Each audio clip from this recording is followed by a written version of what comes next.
আসসালামু আলাইকুম সুপ্রিয় এইচএসসি শিক্ষার্থীবৃন্দ, আশা করি তোমরা সবাই ভালো আছো এবং সুস্থ আছো। তোমরা যারা 2026-এ এইচএসসি পরীক্ষা দিতে যাচ্ছ, তোমাদের জন্য আমরা আমাদের জয়গুলির পক্ষ থেকে ধারাবাহিক ক্লাসের আয়োজন করেছি। আর সেই আয়োজনের অংশ হিসেবে আজকে আমরা ইংরেজি, বিশেষ করে সেকেন্ড পেপার অর্থাৎ গ্রামারের গুরুত্বপূর্ণ 2-3টা টপিক নিয়ে আজকে তোমাদের সাথে আলোচনা করবো ইনশাল্লাহ। তো ক্লাসটা খুব দ্রুতই শুরু করব। শুরু করার আগে তোমাদের সবার কাছেই জানতে চাচ্ছি যে তোমরা আমাকে ঠিকভাবে দেখতে পাচ্ছ কিনা এবং শুনতে পাচ্ছ কিনা, কেমন এটা একটু সবাই একটু জানাও। আর হলো কে কোত্থেকে জয়েন করছো আজকের এই ক্লাসে সেটাও তোমরা জানাতে পারো চাইলে কমেন্ট করে। তার কারণ হচ্ছে তোমাদের টেস্ট পরীক্ষা অলরেডি শেষ, তোমাদের এখনও হাতে প্রায় 3 থেকে 3.5 মাস সময় আছে। তো এই 3-3.5 মাস সময় তোমরা শুধু বাসায় পড়লে হবে না, তোমরা আমাদের সাথেও থাকবে, তাহলে আমরা তোমাদেরকে অনেক ভালো ভালো গাইডলাইন্স অর্থাৎ দিক নির্দেশনা দিতে পারবো, যেগুলো তোমাদের ফাইনাল যে প্রিপারেশন প্রস্তুতি সেখানে অনেক বেশি হেল্পফুল হবে বা তোমাদের সহযোগিতা করবে। আর আমরা সম্পূর্ণ ফ্রিতে তোমাদেরকে এই সার্ভিসগুলো দিব, একেবারে সম্পূর্ণ ফ্রিতে, শুধু তোমাদেরকে একটু এমবি খরচ করতে হবে আর কিছু না। কেন? তো আজকে থেকে আমরা ধারাবাহিকভাবে ইংলিশের উপরে বিভিন্ন গুরুত্বপূর্ণ যে টপিকগুলো আছে সেই টপিকগুলোর উপরে আমরা ক্লাস নেব।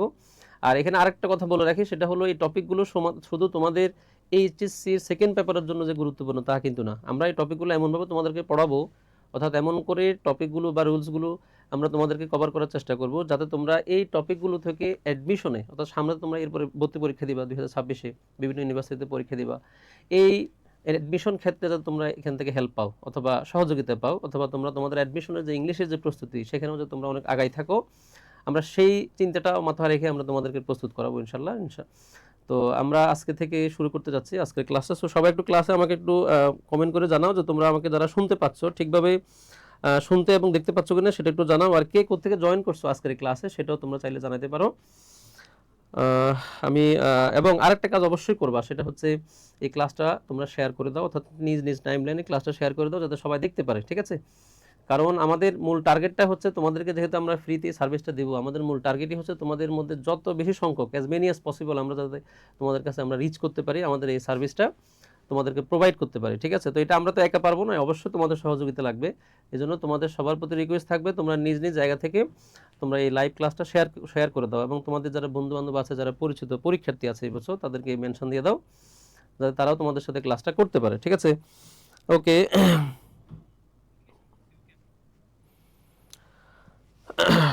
ক্লাসে জয়েন করেছো অনেকেই, যারা এখনো জয়েন করে না আশা করি দ্রুত জয়েন করো। তোমরা একটু ক্লাসটা শেয়ার দিয়ে দাও, কেমন? তোমরাও ক্লাসটা শেয়ার দিয়ে দাও, আমিও ক্লাসটা আমার টাইমলাইনে শেয়ার দিয়ে দিচ্ছি।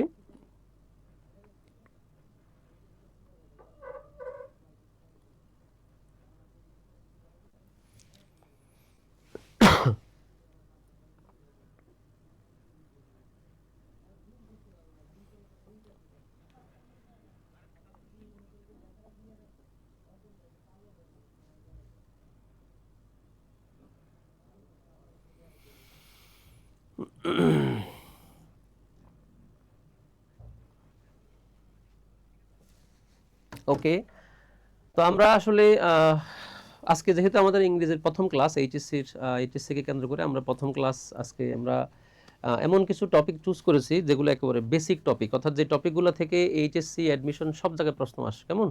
টপিকগুলো হয়তো বা তোমরা দেখতে পাচ্ছ, তোমাদের স্ক্রিনে দেখতে পাচ্ছ যে টপিকগুলোর নাম হচ্ছে ভার্ব, মডেল ভার্ব এবং হচ্ছে রাইট ফর্ম অফ ভার্ব। অর্থাৎ আমরা যে টপিকগুলো আজকে চুজ করেছি সবগুলো হচ্ছে ভার্ব রিলেটেড, বুঝতে পারছো? অর্থাৎ ভার্ব সম্পর্কিত টপিক। আর তোমরা জানো ইংরেজি বাক্যে অথবা ইংলিশ গ্রামারের একেবারে যদি তুমি হার্ট বলো, 2টা হার্ট বলো, তার মধ্যে একটা হার্ট হচ্ছে সাবজেক্ট আর একটা হচ্ছে ভার্ব, বুঝতে পারছো? অর্থাৎ যে ভার্ব বুঝবে সেই ইংরেজি গ্রামারের মোটামুটি 30 থেকে 40% জিনিস বুঝতে পারবে, ঠিক আছে? তুমি যদি ভার্ব সম্পর্কে তোমার স্পষ্ট ধারণা না থাকে তাহলে তোমার ইংরেজি গ্রামারে তুমি সামনে আগাইতে পারবে না। এই জন্য আমরা প্রথম ক্লাসে একেবারে সবচেয়ে গুরুত্বপূর্ণ যে টপিকটা সেটা দিয়ে আমরা শুরু করব। তো তোমরা জানো ভার্বের অনেকগুলো টাইপস আছে, অনেক ধরনের ভার্ব কিন্তু আমাদের ইংরেজি গ্রামারে আছে। তো আমরা সেই বিভিন্ন টাইপসের মধ্যে 2টা টাইপস আজকে চুজ করেছি, একটা হচ্ছে মডেল ভার্ব আর একটা হচ্ছে রাইট ফর্ম অফ ভার্ব, কেমন? তো এইখানে আমরা তোমাদেরকে যে প্রশ্নগুলো আজকে সলভ করাবো, আমি যে প্রশ্নগুলো সলভ করাবো সেগুলো মূলত অ্যাডমিশন এবং এইচএসসি দুইটার জন্য গুরুত্বপূর্ণ, ঠিক আছে? তো এখানে আমি তোমাদেরকে অ্যাডমিশন উপযোগী করেও আলোচনা করব এবং তোমাদের এইচএসসি উপযোগী করেও আলোচনা করব, যাতে তোমরা 2টা পরীক্ষার জন্য সমান তালে কি করতে পারো, এই টপিকগুলোতে তোমরা ভালো প্রস্তুতি নিতে পারো, ঠিক আছে? তাহলে চলো আমরা প্রথমে শুরু করব হচ্ছে ভার্ব দিয়ে। আর ভার্ব সম্পর্কে প্রথমে আলোচনাটা আমি ওইভাবে প্রশ্ন ধরে করব, অর্থাৎ আমরা কোয়েশ্চনগুলো সলভ করব আর সেই সলিউশনের মধ্যে দিয়ে আমরা আলোচনার মধ্যে ঢুকবো, ঠিক আছে? আমরা প্রথমে টপিক আলোচনা না করে সরাসরি আমরা চলো কোয়েশ্চন, অর্থাৎ এমসিকিউ বা কোয়েশ্চন সলিউশন আমরা চলে যাই, ঠিক আছে? এবং সেগুলো থেকে আমরা আমাদের আলোচনাটাকে আরো ডিপেন্ড করব বা গভীর করব, ঠিক আছে? চলো তাহলে আমরা প্রথম যে প্রশ্নটা দিয়ে শুরু করব আজকে আমাদের আলোচনা, সেটা হচ্ছে 1 নম্বর প্রশ্ন দেখো, what is the past form of blue? কেমন? তোমরা জানো যে ভার্ব যে আলোচনা যখন আমরা করি তখন সেই ভার্বের আলোচনার মধ্যে আমরা একটা জিনিস সবসময় পাই, সেটা হচ্ছে conjugation of verb. Conjugation of verb, বুঝতে পারছো? কনজুগেশন অফ ভার্ব মানে হলো ইংরেজিতে একটা ভার্বে 3টা রূপ থাকতে পারে, বুঝতে পারছো? অর্থাৎ টেন্স অনুযায়ী একটা ভার্বে 3টা রূপ থাকতে পারে। যেমন আমরা বলি না যে ডু, যেমন আমরা প্রায় সময় বলি যে ডু একটা ভার্ব, কেমন? এই ডু এর আরো 2টা ফর্ম আছে, এটা হলো প্রেজেন্ট ফর্ম, আর একটা ফর্ম হচ্ছে ডিড, কেমন? এটা হলো পাস্ট ফর্ম, আর একটা ফর্ম হচ্ছে ডান, এটা হচ্ছে পাস্ট পার্টিসিপল ফর্ম। তাহলে এরকম প্রত্যেকটা ভার্বের 3টা করে কি আছে? টাইপ আছে অথবা রূপ আছে, বুঝতে পারছো? এগুলোকে বলা হয় কনজুগেশন অফ ভার্ব। তো এই ভার্বগুলোর যে এটা হলো প্রেজেন্ট টেন্সে হয়, এটা পাস্ট টেন্সে হয়, এটা কি পাস্ট পার্টিসিপলে হয়, বুঝতে পারছো? এখন এই একটা ভার্বের যে 3টা রূপ আমরা এখানে দেখতে পাচ্ছি, এই রূপগুলোর যে পরিবর্তন, অর্থাৎ এগুলোর যে ট্রান্সফরমেশন, ডু থেকে ডিড হয়েছে আবার ডান হয়েছে, বুঝতে পারছো? এই ট্রান্সফরমেশনগুলো আবার অনেকভাবে হইতে পারে।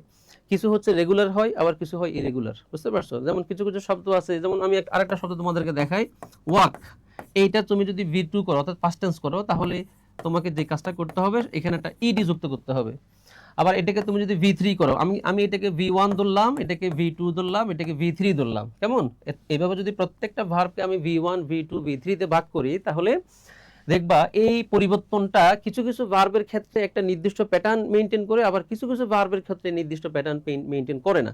যেমন এখানে দেখো V1 হচ্ছে ওয়াক, V2 হচ্ছে ইডি, আর V3 ও কিন্তু ওয়াকড, অর্থাৎ এখানে V2 এবং V3 দুটাই হচ্ছে ইডি হচ্ছে। তাহলে যে সকল ভার্বগুলো এরকম পরিবর্তন হয়, শেষে ইডি যুক্ত হয়ে পরিবর্তন হয় V2 এবং V3 তে, সেই ভার্বগুলোকে বলা হয় রেগুলার ভার্ব, বুঝতে পারছো? অর্থাৎ এগুলোর পরিবর্তনটা হবে নিয়মতান্ত্রিকভাবে।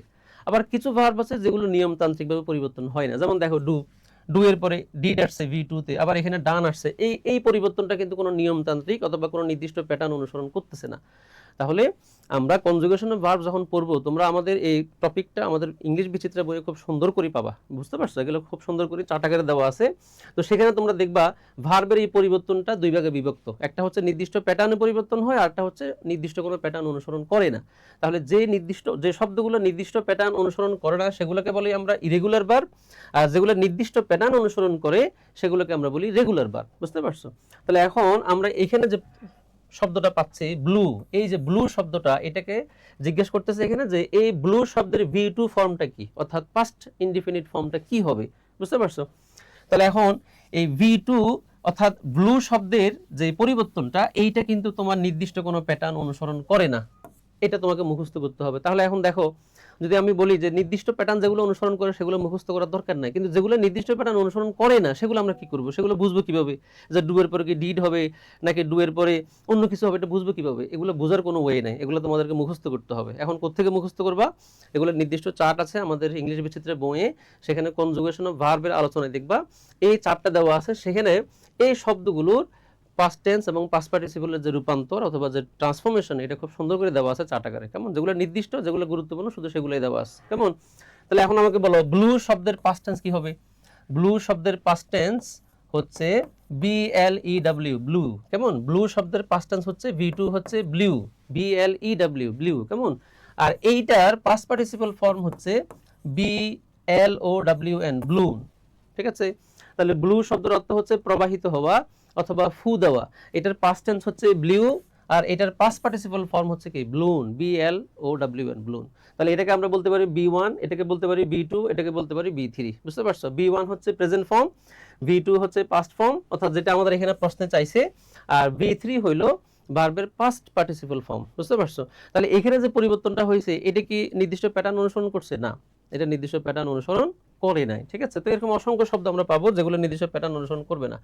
আসো আমরা আরেকটা প্রশ্ন দেখি verb related. Raju need not think of A job. আচ্ছা, প্রশ্নটা হলো কি, এইখানে এই বাক্যের মধ্যে থিঙ্ক শব্দটা ইজ ড্যাশ ভার্ব, এটা কি ভার্ব? আচ্ছা, ভার্ব কিন্তু অনেক ধরনের আছে, তাই না? তা আমাদের প্রশ্ন হচ্ছে এখানে যে থিঙ্ক অফ যে শব্দটা আছে এটা কোন ধরনের ভার্ব?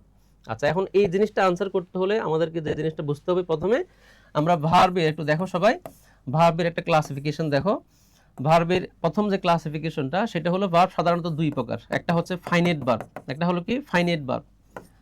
ভার্বের আরেকটা প্রকার আছে সেটা হচ্ছে নন ফাইনাইট ভার্ব, বুঝতে পারছো? একটা হলো ফাইনাইট ভার্ব আর একটা হলো কি নন ফাইনাইট ভার্ব। ভার্বের দুইটা প্রকার। আচ্ছা, এই ফাইনাইট আবার দেখো, এই ফাইনাইট আবার দুই প্রকার। এই ফাইনাইটের মধ্যে একটা হচ্ছে তোমার প্রিন্সিপাল ভার্ব, একটা হইলো প্রিন্সিপাল ভার্ব, আর আরেকটা হইলো অক্সিলিয়ারি ভার্ব, বুঝতে পারছো? আরেকটা কি অক্সিলিয়ারি ভার্ব। আর নন ফাইনাইট আমাদের আলোচনা এখানে আনার দরকার নাই, এটা আলাদা একটা টপিক। শুধু এতটুকু খেয়াল করো, ভার্বের প্রধান দুইটা প্রকার, একটা হচ্ছে ফাইনাইট আর একটা হচ্ছে কি নন ফাইনাইট। কেমন? ফাইনাইটের মধ্যে আবার দুইটা প্রকার আছে, একটা হলো প্রিন্সিপাল ভার্ব আর একটা হলো অক্সিলিয়ারি ভার্ব, অর্থাৎ সহযোগী ভার্ব, সহায়ক ভার্ব। ঠিক আছে? তাহলে এখন আমার প্রশ্ন হইলো, এই বাক্যের মধ্যে আমি তোমাকে যদি দুইটা অপশন দিই, যদি আমি তোমাকে দুইটা অপশন দিই যে এখানে থিং শব্দটা কোন ধরনের ভার্ব, অপশন এ হইলো প্রিন্সিপাল, অপশন বি হইলো অক্সিলিয়ারি, তাহলে আনসার কি হবে? আনসার হবে এটা প্রিন্সিপাল ভার্ব, বুঝতে পারছো? আচ্ছা, তাহলে তোমাকে জিজ্ঞেস করি, এই বাক্যের মধ্যে এইটা যদি প্রিন্সিপাল ভার্ব হয় তাহলে এই বাক্যের মধ্যে অক্সিলিয়ারি ভার্ব কোনটা? আচ্ছা, তাহলে এইখানে এই প্রশ্নের উত্তর হইলো, আমরা জানি সাধারণত একটা বাক্যের মধ্যে প্রিন্সিপাল ভার্ব এবং অক্সিলিয়ারি ভার্ব দুটোই কিন্তু পাশাপাশি বসে। তার মধ্যে আগে বসে কোনটা? অক্সিলিয়ারি ভার্ব, আর পরে বসে কোনটা? Principal verb. তাহলে থিং এইটা যদি প্রিন্সিপাল ভার্ব হয় তাহলে এই নিড নট, যেটা এখানে নিড, নিড যে শব্দটা আছে নিড, এইটা হচ্ছে অক্সিলিয়ারি ভার্ব। তাহলে কি বুঝলা? একটা বাক্যের মধ্যে সাবজেক্টের পরে যদি দুইটা ভার্ব দেখো পাশাপাশি বসছে তাহলে বুঝে নিবা প্রথম ভার্বটা হচ্ছে অক্সিলিয়ারি ভার্ব আর দ্বিতীয় ভার্বটা হলো কি? প্রিন্সিপাল ভার্ব অথবা মূল ভার্ব। যেমন দেখো এই বাক্যটা একটু খেয়াল করো তাহলে আরো সহজে বুঝতে পারবা। যেমন he is going to school, he is going to school, এখানে মূল ভার্ব হচ্ছে গোয়িং আর অক্সিলিয়ারি ভার্ব হচ্ছে কি? ইজ। তাহলে হি নিড নট থিংক, এখানে নিডটা হচ্ছে কি? অক্সিলিয়ারি ভার্ব, আর থিংকটা হচ্ছে কি? মূল ভার্ব অথবা মেইন ভার্ব। তাহলে এইভাবে প্রত্যেকটা সেন্টেন্সের মধ্যে যখন তুমি দেখবা সাবজেক্টের পরে দুইটা ভার্ব আছে তাহলে সেক্ষেত্রে প্রথম ভার্বটা হবে অক্সিলিয়ারি ভার্ব আর দ্বিতীয় ভার্বটা হচ্ছে কি? মূল ভার্ব। আর অক্সিলিয়ারি ভার্বগুলো কি কি হবে? এইটা কিন্তু এমন না যে এটা ইনফিনিটি, এটার কোনো শেষ নাই। এটা নির্দিষ্ট কিছু শব্দ আছে যেগুলো সবসময় বাক্যে অক্সিলিয়ারি হিসেবে কাজ করে। নির্দিষ্ট কিছু শব্দ আছে, এটা সংখ্যা কিন্তু বেশি না, মাত্র 12টা। কয়টা ওয়ার্ড? মাত্র 12টা। বুঝতে পারছো? ইংরেজি গ্রামারে মাত্র 12টা শব্দ আছে যেগুলো বাক্যের মধ্যে অক্সিলিয়ারি ভার্ব হিসেবে কাজ করে। ঠিক আছে? তার মধ্যে এইটা একটা, ইজ একটা। বুঝতে পারছো? তাহলে Raju need not think of A job, এই বাক্যের মধ্যে মূলত থিং শব্দটা হচ্ছে কি? Principal verb. কারণ আমি অপশন তোমাদেরকে দিয়ে দিলাম, কেমন? আমি কিন্তু কোয়েশ্চেনের পরে আমি কোয়েশ্চেনকে কেন্দ্র করে মূলত আলোচনাটা নিয়ে আসতেছি। প্রথমে আলোচনা করব তারপরে কোয়েশ্চেন সলভ করব, এটা না। আমরা প্রথমে কোয়েশ্চেন দেখব, কোয়েশ্চেনকে আনসার, কোয়েশ্চেন আনসার করতে গিয়ে মূলত আমরা আলোচনাটা কি করব? কমপ্লিট করব অথবা আলোচনাটা আমরা নিয়ে আসবো। ঠিক আছে? তাহলে আমাদের একসাথে কোয়েশ্চেনও সলভ হচ্ছে, আলোচনাটা কমপ্লিট হচ্ছে। ওকে, এরপরে চলো আমরা আরেকটা প্রশ্ন চলে যাই। দেখো, what is the past participle form? Past participle form মানে তো বুঝছো, তাই না? আমি আবারও দেখাচ্ছি, দেখো, do, did, done. Past participle form মানে কি বলতো? পাস্ট পার্টিসিপল ফর্ম মানে হচ্ছে এটা যদি V1 হয় এটা হবে V2, এটা হবে V3, কেমন? V3। পাস্ট পার্টিসিপল ফর্ম হচ্ছে ভার্বের V3 ফর্ম, অর্থাৎ 3 নম্বর যে ফর্মটা, এটাকে আমরা কি বলি? পাস্ট পার্টিসিপল ফর্ম বলি। ঠিক আছে? তাহলে এখন প্রশ্ন হচ্ছে কি, কুইট শব্দের পাস্ট পার্টিসিপল কি? কুইট শব্দের পাস্ট পার্টিসিপল ফর্মটা কি? তোমরা একটু সবাই আনসার করো, তোমরা একটু সবাই আনসার করো, তোমরা সবাই একটু আনসার করো। কুইট শব্দের পাস্ট পার্টিসিপল ফর্মটা কি? কুইট শব্দের পাস্ট পার্টিসিপল অংশ, এটা কি, অর্থাৎ ফর্মটা কি? এইটা একটু বলো। কুইট, কুইট শব্দের অর্থ হচ্ছে ছেড়ে দেওয়া, ত্যাগ করা। যেমন আমি চাকরি ছেড়ে দিলাম, আই কুইট দ্য জব। বুঝতে পারছো? I quit the job. আচ্ছা, তাহলে এখন এইটার আনসার যদি এখানে অপশন থাকতো তাহলে সবচেয়ে ভালো হতো, কিন্তু আমরা তো অপশন দিয়ে আজকে পড়তেছি না, কারণ আমরা এইচএসসিতে আসলে অপশন দিয়ে পড়ার মতো আমাদের অবস্থা এখন হয়নি। আমরা ইনশাল্লাহ পরের ক্লাসগুলোতে অপশন দেবো, কিন্তু আজকে তোমাদেরকে জাস্ট বেসিক আলোচনা করতেছি, এজন্য প্রশ্নের সাথে বেসিক আলোচনাটা নিয়ে আসতেছি। দ্যাটস ওয়াই আমরা এখানে আজকে প্রশ্ন অপশন না দিয়ে শুধু কিভাবে বের করব বেসিক্যালি আলোচনাগুলো আমরা সেভাবে করতেছি। সো তোমরা একটু দেখো, তাহলে কুইট শব্দের পাস্ট পার্টিসিপল ফর্ম কি এইটা জানার জন্য আমাদেরকে ওই শব্দগুলোর কনজুগেশন অফ ভার্ব অথবা ট্রান্সফরমেশন অফ ভার্বটা মুখস্থ থাকতে হবে। শব্দগুলো V1 থেকে V2 তে কিভাবে যায়, V2 থেকে V3 তে কিভাবে যায়, এটা আমাদের মুখস্থ থাকতে হবে। কথা বুঝতে পারছো? তাহলে দেখো, কুইট, কিছু কিছু শব্দ আছে ইংলিশে যেগুলোর পাস্ট টেন্স এবং পাস্ট পার্টিসিপল ফর্ম তিনটাই সেম।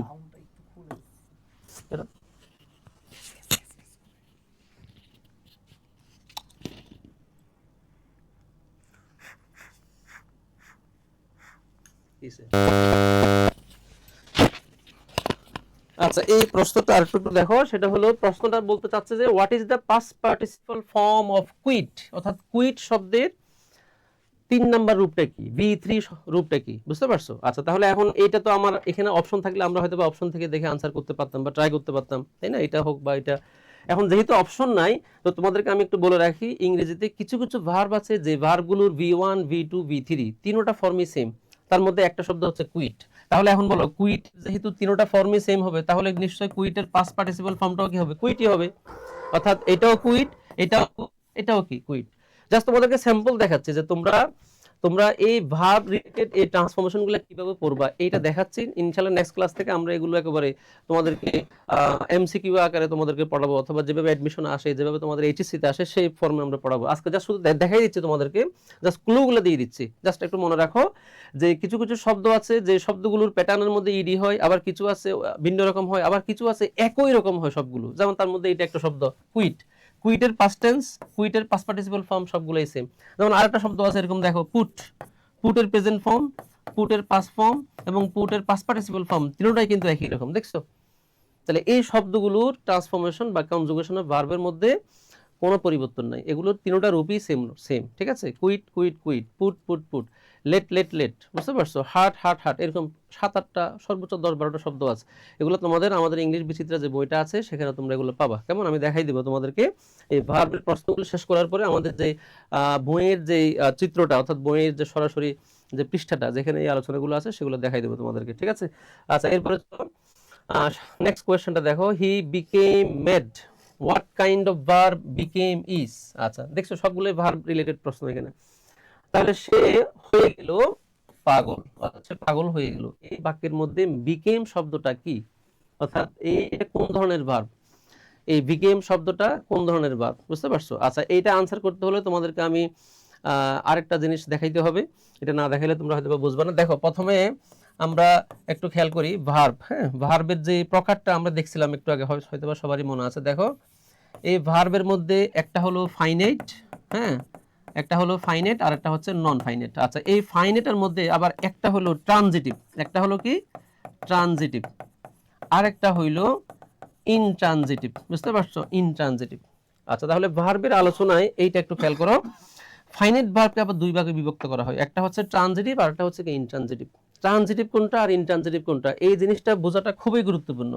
কারণ এইটা বুঝলে তুমি টেন্স বুঝবা, এটা বুঝলে তুমি ভয়েস বুঝবা, এটা বুঝলে তুমি ন্যারেশন বুঝবা, এটা বুঝলে তুমি অনেক কিছু বুঝবা। অর্থাৎ ট্রানজিটিভ ভার্ব কোনগুলো, ইনট্রানজিটিভ ভার্ব কোনগুলো, এটা বোঝাটা খুব জরুরি।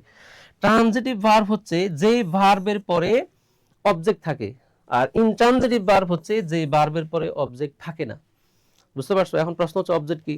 অবজেক্ট হচ্ছে এমন একটা শব্দ যেটা বাক্যে ভার্বের ঠিক পরেই বসে। যেমন আমি তোমাদের একটা एग्जांपल দেখাই, হি ইটস রাইস, খেয়াল করো, হি ইটস রাইস, সে খায় কি খায়?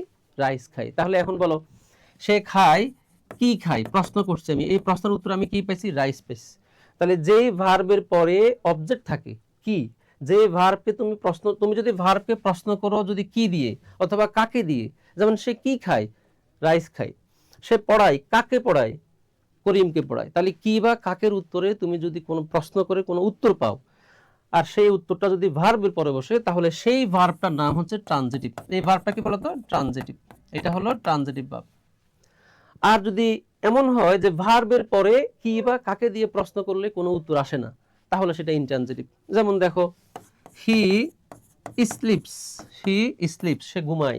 এখন তুমি কি প্রশ্ন করবা যে সে কি ঘুমায়, সে কাকে ঘুমায়? এটা তুমি প্রশ্ন করবা? কখনোই করবে না। তার মানে হইলো, যখন ভার্বকে কি বা কাকে দিয়ে প্রশ্ন করে উত্তর পাওয়া যাবে, কোনো কিছু আসবে এখানে পরে, তখন সেটাকে বলবো ট্রানজিটিভ ভার্ব। আর যখন ভার্বকে প্রশ্ন করে কি বা কাকের উত্তরে কোনো কিছু পাবো না, তখন সেটাকে বলা হয় ইনট্রানজিটিভ ভার্ব, বুঝতে পারছো? তাহলে এখন বলো ট্রানজিটিভ কোনটা, ইনট্রানজিটিভ কোনটা? আশা করি তোমাদের বোঝার কথা, এখন বুঝে আসার কথা। এখন আচ্ছা, এখন এইখানে ট্রানজিটিভ আর ইনট্রানজিটিভ এটা তো আমরা বুঝলাম। এই ইনট্রানজিটিভের মধ্যে আবার এক ধরনের ভার্ব আছে যেটাকে আমরা বলি লিঙ্কিং ভার্ব, যেটাকে আমরা কি বলি? লিঙ্কিং ভার্ব, বুঝতে পারছো? Linking verb. ইনট্রানজিটিভের আরেকটা প্রকার আছে যেটাকে আমরা বলি লিঙ্কিং ভার্ব, অথবা এটার আরো একটা নাম আছে, সেটা হচ্ছে কপিউলেটিভ ভার্ব, বুঝতে পারছো? তাহলে ভার্বের ট্রানজিটিভ এবং ইনট্রানজিটিভের মধ্যে ইনট্রানজিটিভের একটা প্রকার হলো লিঙ্কিং ভার্ব। লিঙ্কিং ভার্ব কি? লিঙ্কিং ভার্ব হলো যে ভার্বগুলো বাক্যের মধ্যে সাবজেক্ট এবং কমপ্লিমেন্ট অর্থাৎ ভার্বের মানে যে আলোচনা মানে সাবজেক্ট এবং ভার্বের পরে যে জিনিসটা থাকে সেটার মধ্যে সম্পর্ক স্থাপন করে। বুঝতে পারছো? যেমন এখানে দেখো এটা হলো সাবজেক্ট আর এইটা হলো মেট, এটা একটা শব্দ, যে শব্দটার সাথে এই শব্দের একটা কি আছে, কানেকশন আছে। আর এই কানেকশনটা করছে কে, এই কানেকশনটা সৃষ্টি করছে হলো বিকেম শব্দটা। তাহলে যে সকল ভার্বগুলো সাবজেক্টের সাথে কমপ্লিমেন্টের সম্পর্ক স্থাপন করে সেগুলোই হচ্ছে লিঙ্কিং ভার্ব অথবা কপিউলেটিভ ভার্ব। বুঝতে পারছো? লিঙ্কিং ভার্বের পরে সাধারণত কোনো অবজেক্ট থাকে না, তার মানে লিঙ্কিং ভার্ব হচ্ছে কিনা ট্রানজিটিভ না, লিঙ্কিং ভার্ব হচ্ছে one kind of intransitive verb. বুঝতে পারছো? এখন তোমাদেরকে আমি যদি জিজ্ঞেস করি যে হি বিকেম ম্যাড, এখানে ম্যাড বিকেম শব্দটা কোন ধরনের ভার্ব? অপশনে যদি থাকে ট্রানজিটিভ অথবা ইনট্রানজিটিভ, তোমরা আনসার কি দিবা? ইনট্রানজিটিভ। অপশনে যদি থাকে ট্রানজিটিভ অথবা লিঙ্কিং ভার্ব অথবা কপিউলেটিভ ভার্ব, তাহলে কি হবে? তাহলে আনসার হবে এই দুইটার যে কোনো একটা, যেটা অপশনে থাকে। বুঝতে পারছো? হয় লিঙ্কিং ভার্ব অথবা কপিউলেটিভ ভার্ব। তাহলে লিঙ্কিং ভার্বগুলোর পরে সাধারণত কোনো অবজেক্ট বসে না, তবে যেটা বসে সেটাকে বলা হয় কমপ্লিমেন্ট। লিঙ্কিং ভার্বের পরে কিছু একটা বসবে, তবে সেটা অবজেক্ট হবে না, সেটা হবে কমপ্লিমেন্ট। বুঝতে পারছো? সাবজেক্ট প্লাস ভার্বের পরে সবসময় যে অবজেক্ট বসে বিষয়টা কিন্তু তা না, সাবজেক্ট প্লাস ভার্বের পরে অনেক সময় কমপ্লিমেন্টও বসতে পারে। তাহলে এখন প্রশ্ন হলো সাবজেক্ট প্লাস ভার্বের পরে কখন অবজেক্ট বসবে আর কখন কমপ্লিমেন্ট বসবে, এটা বুঝবে কিভাবে? আচ্ছা, সাবজেক্ট প্লাস ভার্বের পরে তুমি যদি প্রশ্ন করো কি বা কাকে দিয়ে, যদি উত্তরে কিছু পাও তাহলে ধরে নিবা সেটা অবজেক্ট। আর যদি সাবজেক্ট প্লাস ভার্বের পরে যদি কোনো শব্দ থাকে আর সেখানে যদি কি বা কাকে দিয়ে প্রশ্ন করে তুমি যদি কোনো উত্তর না পাও তাহলে সেটা অবজেক্ট না, সেটা হচ্ছে কমপ্লিমেন্ট। বুঝতে পারছো? বুঝতে পারছো? তাহলে এইখানে হি বিকেম ম্যাড এই বাক্যের মধ্যে এই বিকেম শব্দটা হচ্ছে লিঙ্কিং ভার্বের একটা অংশ, অর্থাৎ লিঙ্কিং ভার্বের যে 8-10টা লিঙ্কিং ভার্ব আছে তার মধ্যে বিকেম একটা। লিঙ্কিং ভার্বের মধ্যে আরো অনেকগুলো শব্দ আছে, যেমন লিঙ্কিং ভার্বের মধ্যে তুমি অ্যাপিয়ার পাবা, লুক পাবা, সিম পাবা, টেস্ট পাবা, এরকম প্রায় 8-10টা শব্দ আছে যেগুলো আমাদের ভার্বের আলোচনায় খুব সুন্দর করে দেওয়া আছে। বুঝতে পারছো? তাহলে লিঙ্কিং ভার্ব এটা হচ্ছে মূলত ইনট্রানজিটিভ ভার্বের একটা অংশ। ঠিক আছে? অর্থাৎ এটা ট্রানজিটিভ না, এটা কি ইনট্রানজিটিভ। অপশন যদি দুইটা দিতাম তোমাদেরকে, কোনটা ট্রানজিটিভ কোনটা ইনট্রানজিটিভ, তাহলে তোমরা খুব সহজে আনসারটা করতে পারতা। কেমন? এখানে যেহেতু অপশন নাই, আমি অপশন দিই না কি জন্য? বিকজ এখান থেকে মূলত জাস্ট আলোচনাটার মধ্যে আমি প্রবেশ করতেছি। এইভাবে প্রত্যেকটা প্রশ্ন ধরে ধরে আমরা আলোচনা প্রবেশ করব যাতে বেসিক জিনিসটা আমাদের ক্লিয়ার হয়ে যায়। ঠিক আছে? ইনশাআল্লাহ নেক্সট যে ক্লাসগুলো আমরা নিব ইংলিশের, ওগুলো প্রত্যেকটাতে অপশন থাকবে। ঠিক আছে? চলো আমরা এরপরে আরেকটা কোয়েশ্চেন দেখি। আশা করি এই কোয়েশ্চেনটা তোমরা সবাই আনসার করতে পারবা। এটা আগের যে আলোচনা সেই আলোচনা সাপেক্ষে এই কোয়েশ্চেনটা আসছে। দেখে একটু বলো তো। ফায়ার আগুন, বার্নস অর্থাৎ আগুন জ্বলে। আগুন জ্বলে। আচ্ছা, এখানে কিন্তু এমন কিছু নাই যে আগুন জ্বলে কি জ্বলে বা কাকে জ্বলে, এরকম কিছু আছে? এরকম কিন্তু কিছু নাই। তার মানে হলো এখানে বার্নের পরে কোনো অবজেক্ট নেই, বার্নের পরে কোনো অবজেক্ট নাই। তাহলে এখন জিজ্ঞেস করা হচ্ছে যে বার্ন শব্দটা এখানে কিসের উদাহরণ? আমি যদি তোমাদেরকে অপশন দুইটা দিই, ধরো এক নম্বর প্রশ্ন, অপশন হলো ট্রানজিটিভ। হ্যাঁ, এটার অপশন এ হলো ট্রানজিটিভ, অপশন বি হলো ইনট্রানজিটিভ। বুঝতে পারছো? আচ্ছা, তাহলে কোনটা হবে আনসার বলো তো? ফায়ার বার্নস, এখানে বার্ন শব্দটা কোন ধরনের উদাহরণ, মানে কোন ভার্বের উদাহরণ? অপশন হচ্ছে দুইটা, একটা ট্রানজিটিভ আর একটা হচ্ছে ইনট্রানজিটিভ। তোমরা আনসার করো। ট্রানজিটিভ ভার্ব যদি এটা হইতো তাহলে অবশ্যই এটার পরে কি লাগতো? একটা অবজেক্ট লাগতো। এখন বলো বার্নের পরে কি কোনো অবজেক্ট আছে এখানে? নাই। তাহলে এখানে অবশ্যই আনসার কি হবে? এটা একটা ইনট্রানজিটিভ ভার্ব। বুঝতে পারছো? যেমন দেখো হি স্লিপস, সে ঘুমায়। সে কি ঘুমায়, কাকে ঘুমায়, এরকম কোনো জিনিস আছে এখানে? অর্থাৎ এখানে কোনো অবজেক্টের প্রয়োজন আছে, পরে কোনো শব্দের প্রয়োজন আছে? নাই। এটাও কি ইনট্রানজিটিভ। সে হাঁটে, হি ওয়াক্স। এখন তুমি কি জিজ্ঞেস করবা যে সে কি হাঁটে, সে কাকে হাঁটে, এগুলা কি প্রশ্নগুলো অবান্তর না? অবশ্যই অবান্তর। তাহলে যে সকল ভার্বের পরে কি বা কাকে দিয়ে কোনো প্রশ্ন জানতে চাওয়ার দরকার নেই অথবা প্রশ্ন আসে না, তখন সেই ভার্বগুলোকে আমরা বলি ইনট্রানজিটিভ ভার্ব। বুঝতে পারছো? তাহলে এখানে বার্ন শব্দটা হলো ইনট্রানজিটিভ। ঠিক আছে? বার্ন শব্দটা হলো কি আচ্ছা ইনট্রানজিটিভ। তোমাদেরকে আমি আরেকটা एग्जांपल দেখাই। দেখো হি গোজ হোম, হি গোজ হোম। হি এটা হলো সাবজেক্ট, গোজ এটা হচ্ছে ভার্ব। এখন তোমাদেরকে জিজ্ঞেস করি হোম শব্দটা কি, তোমরা অধিকাংশই বলবা যে হোম এটা অবজেক্ট, কিন্তু আসলে হোম এখানে অবজেক্ট না। ভার্বের পরে কোনো শব্দ থাকলে সেটা অবজেক্ট হয় না। ভার্বের পরে যে শব্দটা আছে সেটা অবজেক্ট কিনা এইটা আমাদেরকে প্রুফ করার জন্য আমাদের দুইটা শব্দের সহযোগিতা দরকার। একটা হচ্ছে এটা তুমি আগে প্রশ্ন করো ভার্বটাকে যে কি বা কাকে দিয়ে প্রশ্ন করো আগে, যদি করার পরে উত্তরটা ঠিক থাকে তাহলে মনে করবে এটা অবজেক্ট, আর না হলে এটা অবজেক্ট না। এখন বলো হি গোজ হোম, তুমি যদি বলো যে সে কি যায়, হবে এটা? হয় এটা হয় না। সে কাকে যায়, হয় না। তার মানে হলো কি বা কাকে দিয়ে আমরা এটা এই জিনিসটা পাচ্ছি না, কি বা কাকের উত্তরে আমরা এখানে হোম পাচ্ছি না। তার মানে হলো হুম শব্দটা এখানে কি না, অবজেক্ট না। আর এটা যদি অবজেক্ট না হয় তাহলে গো শব্দটা কি, গো শব্দটা ট্রানজিটিভ ভার্ব না, কারণ ট্রানজিটিভ ভার্ব মানে হলো যেটার উপর অবজেক্ট থাকে, আর অবজেক্ট না থাকলে সেটা ট্রানজিটিভ না, সেটা হচ্ছে কি ইনট্রানজিটিভ। তাহলে এখন বলো এখানে বানের পরে কোনো শব্দ আছে, অবজেক্ট আছে? নাই। অর্থাৎ ban is an example of intransitive verb, ban is an example of intransitive verb. বুঝতে পারছো? এই বেসিক আলোচনাগুলো এগুলো একটু মাথায় রাখো, কারণ ভার্ব রিলেটেড এই জিনিসগুলো তোমাদের পরীক্ষা আসবে। বুঝতে পারছো? বারবার পরীক্ষা আসবে। ঠিক আছে, আসো আমরা ভার্বের আরেকটা প্রশ্ন একটু দেখি। Past participle form of refer. আচ্ছা, রেফার শব্দের অর্থ হচ্ছে উল্লেখ করা। আমরা যে প্রায় সময় বলি না যে রেফারেন্স, রেফারেন্স মানে উল্লেখ। আচ্ছা, তাহলে রেফার শব্দের পাস্ট টেন্স কি, রেফার শব্দের পাস্ট টেন্স কি, এইটা আমাদের একটু জানা উচিত। এটা আমরা আসলে মুখস্থ তো না থাকলে এগুলো বলা খুবই ডিফিকাল্ট। তো তোমরা যখন আমাদের ওই বিচিত্র বই থেকে যখন এই কনজুগেশন অফ ভার্বের ওই চারটা যখন পড়বা, আশা করি এরপর থেকে এই টাইপের প্রশ্ন তোমাদের আর সমস্যা হবে না ইনশাল্লাহ। ঠিক আছে, আচ্ছা রেফার শব্দের পাস্ট টেন্স কি? রেফার শব্দের পাস্ট টেন্স হইল, রেফার ওই শব্দগুলোর মধ্যে একটা শব্দ যে শব্দগুলোর পাস্ট টেন্স এবং পাস্ট পার্টিসিপল ফর্ম ইডি দিয়ে হয়। যেমন আমরা বলছিলাম ওয়াক, ওয়াকড, ওয়াকড, তাই না? তারপরে ওয়ার্ক, যেমন কাজ করা, কাজ করা, ওয়ার্ক, এটার পাস্ট টেন্স কি হবে? হ্যাঁ, এটার পাস্ট টেন্স হবে ইডি দিয়ে। এটার পাস্ট পার্টিসিপল ফর্ম কি হবে? এটাও কিন্তু ইডি দিয়ে হবে। বুঝতে পারছো? তার মানে যে সকল শব্দের পরে ইডি যুক্ত হয়ে পাস্ট টেন্স এবং পাস্ট পার্টিসিপল হয়, ভি টু বা ভি থ্রি হয়, সেই শব্দগুলোর মধ্যে রেফারও একটা, রেফারও একটা শব্দ। বুঝতে পারছো? তাহলে এখন বলো তো রেফারের পাস্ট টেন্স কি হবে? রেফারের পাস্ট টেন্স হবে, এটা হলো রেফার, এটার ভি টু হবে রেফার্ড, ইডি। এটার পাস্ট পার্টিসিপল ফর্ম এটাও ইডি হবে। বুঝতে পারছো? রেফার্ড, রেফার্ড, হ্যাঁ রেফার্ড, এই যে আর ই এফ ই আর ডবল ই। আচ্ছা, তাহলে এখন তুমি বলতে পারো যে ভাইয়া এইখানে তো আপনি ইডি, শুধু ইডি যুক্ত করছেন, বাট এইখানে ইডি যুক্ত করার সময় আপনি এই যে আরটা, রেফারের যে আরটা, এটাকে ডাবল বসাইছেন কেন? এটাকে ডাবল কেন বসাইছেন, তাই না?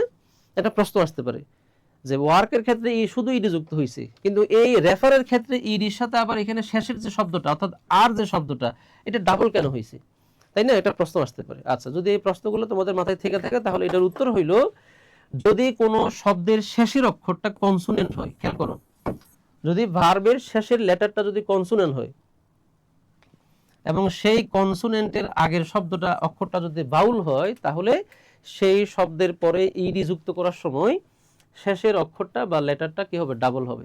বুঝতে পারছো? শেষের লেটারটা কি হবে? ডাবল হবে। এটা মাথায় রাখবা। অর্থাৎ শেষের মূল শব্দের শেষে হলো কি, মূল শব্দের শেষে হলো কনসোনেন্ট। বুঝতে পারছো? যে কনসোনেন্ট, আর এর আগেরটা কি, ইমিডিয়েট আগেরটা হচ্ছে বাউল। যদি এরকম হয় তাহলে তুমি ওই শব্দের সাথে ইডি যুক্ত করলে তখন এই লেটারটা ডাবল হবে। কি হবে বলো তো? ডাবল হবে। দেখছো? শুধু ইডি যুক্ত করলে হবে না, এটাকে ডাবল করতে হবে। এটাই হচ্ছে নিয়ম। যেমন এখানে কিন্তু সেটা নাই। দেখছো? শেষেরটাও কনসোনেন্ট, এর আগেরটাও কনসোনেন্ট, এই জন্য এখানে শেষের লেটারটা কি হয়নি? ডাবল হয়নি। বুঝতে পারছো? আচ্ছা, তাহলে আমি আবারও বলছি, তোমরা এই টাইপের যে প্রশ্নগুলো এখানে দেখতে পাচ্ছ আমাদের আজকের ক্লাসে, এই প্রশ্নগুলোর আনসার আসলে জিনিসগুলো তোমরা না পড়লে, ওই চারটা না পড়লে আনসার করাটা ডিফিকাল্ট। এজন্য তোমাদের প্রতি আমার ইয়ে থাকবে, আহ্বান থাকবে, তোমরা আমাদের ইংলিশ বিচিত্র বই থেকে এই পার্টটা, বিশেষ করে কনজুগেশন অফ ভার্বের অংশটা ভালো করে মুখস্থ করে নিবা। এটা তোমাদের যে কোনো টপিক যখন যেখানে পরীক্ষা দিবা প্রত্যেকটা জায়গায় এটা লাগবে। এগুলো হচ্ছে একেবারে ইংলিশের বেসিক স্ট্রাকচার। এগুলো না জানলে আমরা ইংলিশ সামনে আগাইতে পারবো না। বুঝতে পারছো? তুমি যখন ফ্রি হ্যান্ড রাইটিং, যখন তুমি রচনা লিখবা, প্যারাগ্রাফ লিখবা, তখন দেখবা এই কোনো একটা ভার্বকে তুমি যখন পাস্ট টেন্সে কনভার্ট করতে যাবা, তখন ওটা তোমার past form, past participle form যদি মুখস্থ না থাকে, জানা না থাকে, তাহলে তুমি ভুল করবা, লিখতে পারবে না। বুঝতে পারছো? তুমি তো আর সবসময় শুধু এটা লিখলে হবে না। সবসময় কি এটা লিখলে হবে? তোমার তো এটাও লাগতে পারে, লাগতে পারে না? ভি টু, ভি থ্রি লাগতে পারে না? অবশ্যই লাগতে পারে। এই জন্য এই জিনিসটা একটু দেখতে হবে ভালো করে। ঠিক আছে, শেষ। তাহলে আমরা মূলত ভার্বের আলোচনায় আমরা কি শিখলাম? ভার্বের আলোচনায় আমরা যেটা শিখলাম সেটা হলো, সর্বপ্রথম আমাদেরকে ওই কনজুগেশন অফ ভার্বের যে চারটা আছে সেটা মুখস্থ করতে হবে। বিশেষ করে ওই শব্দগুলো মুখস্থ করতে হবে যে শব্দগুলোর পাস্ট টেন্স এবং পাস্ট পার্টিসিপল যেগুলো নির্দিষ্ট কোনো প্যাটার্ন ফলো করে না, যেগুলোর এক একটা এক এক রকম হয়। বুঝতে পারছো? যেমন ডু, ডিড, ডান, আবার গো, এন, গন, ঠিক আছে, ব্রেক, ব্রোক, ব্রোকেন, এক একটা এক এক রকম। এগুলো মুখস্থ না করলে তোমার পক্ষে এগুলো আনসার করা সম্ভব না। বুঝতে পারছো? আর যে শব্দগুলোর পরে ইডি যুক্ত হয়ে পাস্ট টেন্স পাস্ট পার্টিসিপল হয়, ভি টু ভি থ্রি হয়, এগুলো মুখস্থ করার দরকার নাই। এগুলো জাস্ট একবার দুই তিনবার একটু রিডিং করলেই হবে। আবার কিছু কিছু শব্দ আছে, ওগুলো অল্প সংখ্যক শব্দ, যেগুলোর পাস্ট টেন্স এবং পাস্ট পার্টিসিপল দুটোই সেম হয়, সবগুলোই একই রকম হয়। যেমন let let let, put put put, quit quit quit, তাই না? আচ্ছা, তাহলে আমরা আজকে মূলত এই ভার্বের এই প্রশ্নগুলো এইভাবে আলোচনা করে করে মূলত আমরা পড়লাম। তার কারণ আমাদের বেসিক জিনিসটা আজকে আমাদের বোঝার মূলত কি ছিল, উদ্দেশ্য ছিল, বোঝানোর উদ্দেশ্য ছিল তোমাদেরকে, বুঝছো? এই জন্য কিন্তু নেক্সট ক্লাস থেকে আমরা হয়তো বা এই ফরম্যাটে পড়বো না, আমরা অন্য আরেকটা ফরম্যাটে চলে যাবো। আচ্ছা, তাহলে তোমরা একটু দেখো এইখানে তোমাদেরকে যদি একটু দেখাই, তাহলে এখানে দেখতে পাচ্ছ তোমরা ভার্বের যেটা বললাম তোমাদেরকে, যে ভার্বের আমাদের যে চ্যাপ্টারটা এখানে আছে,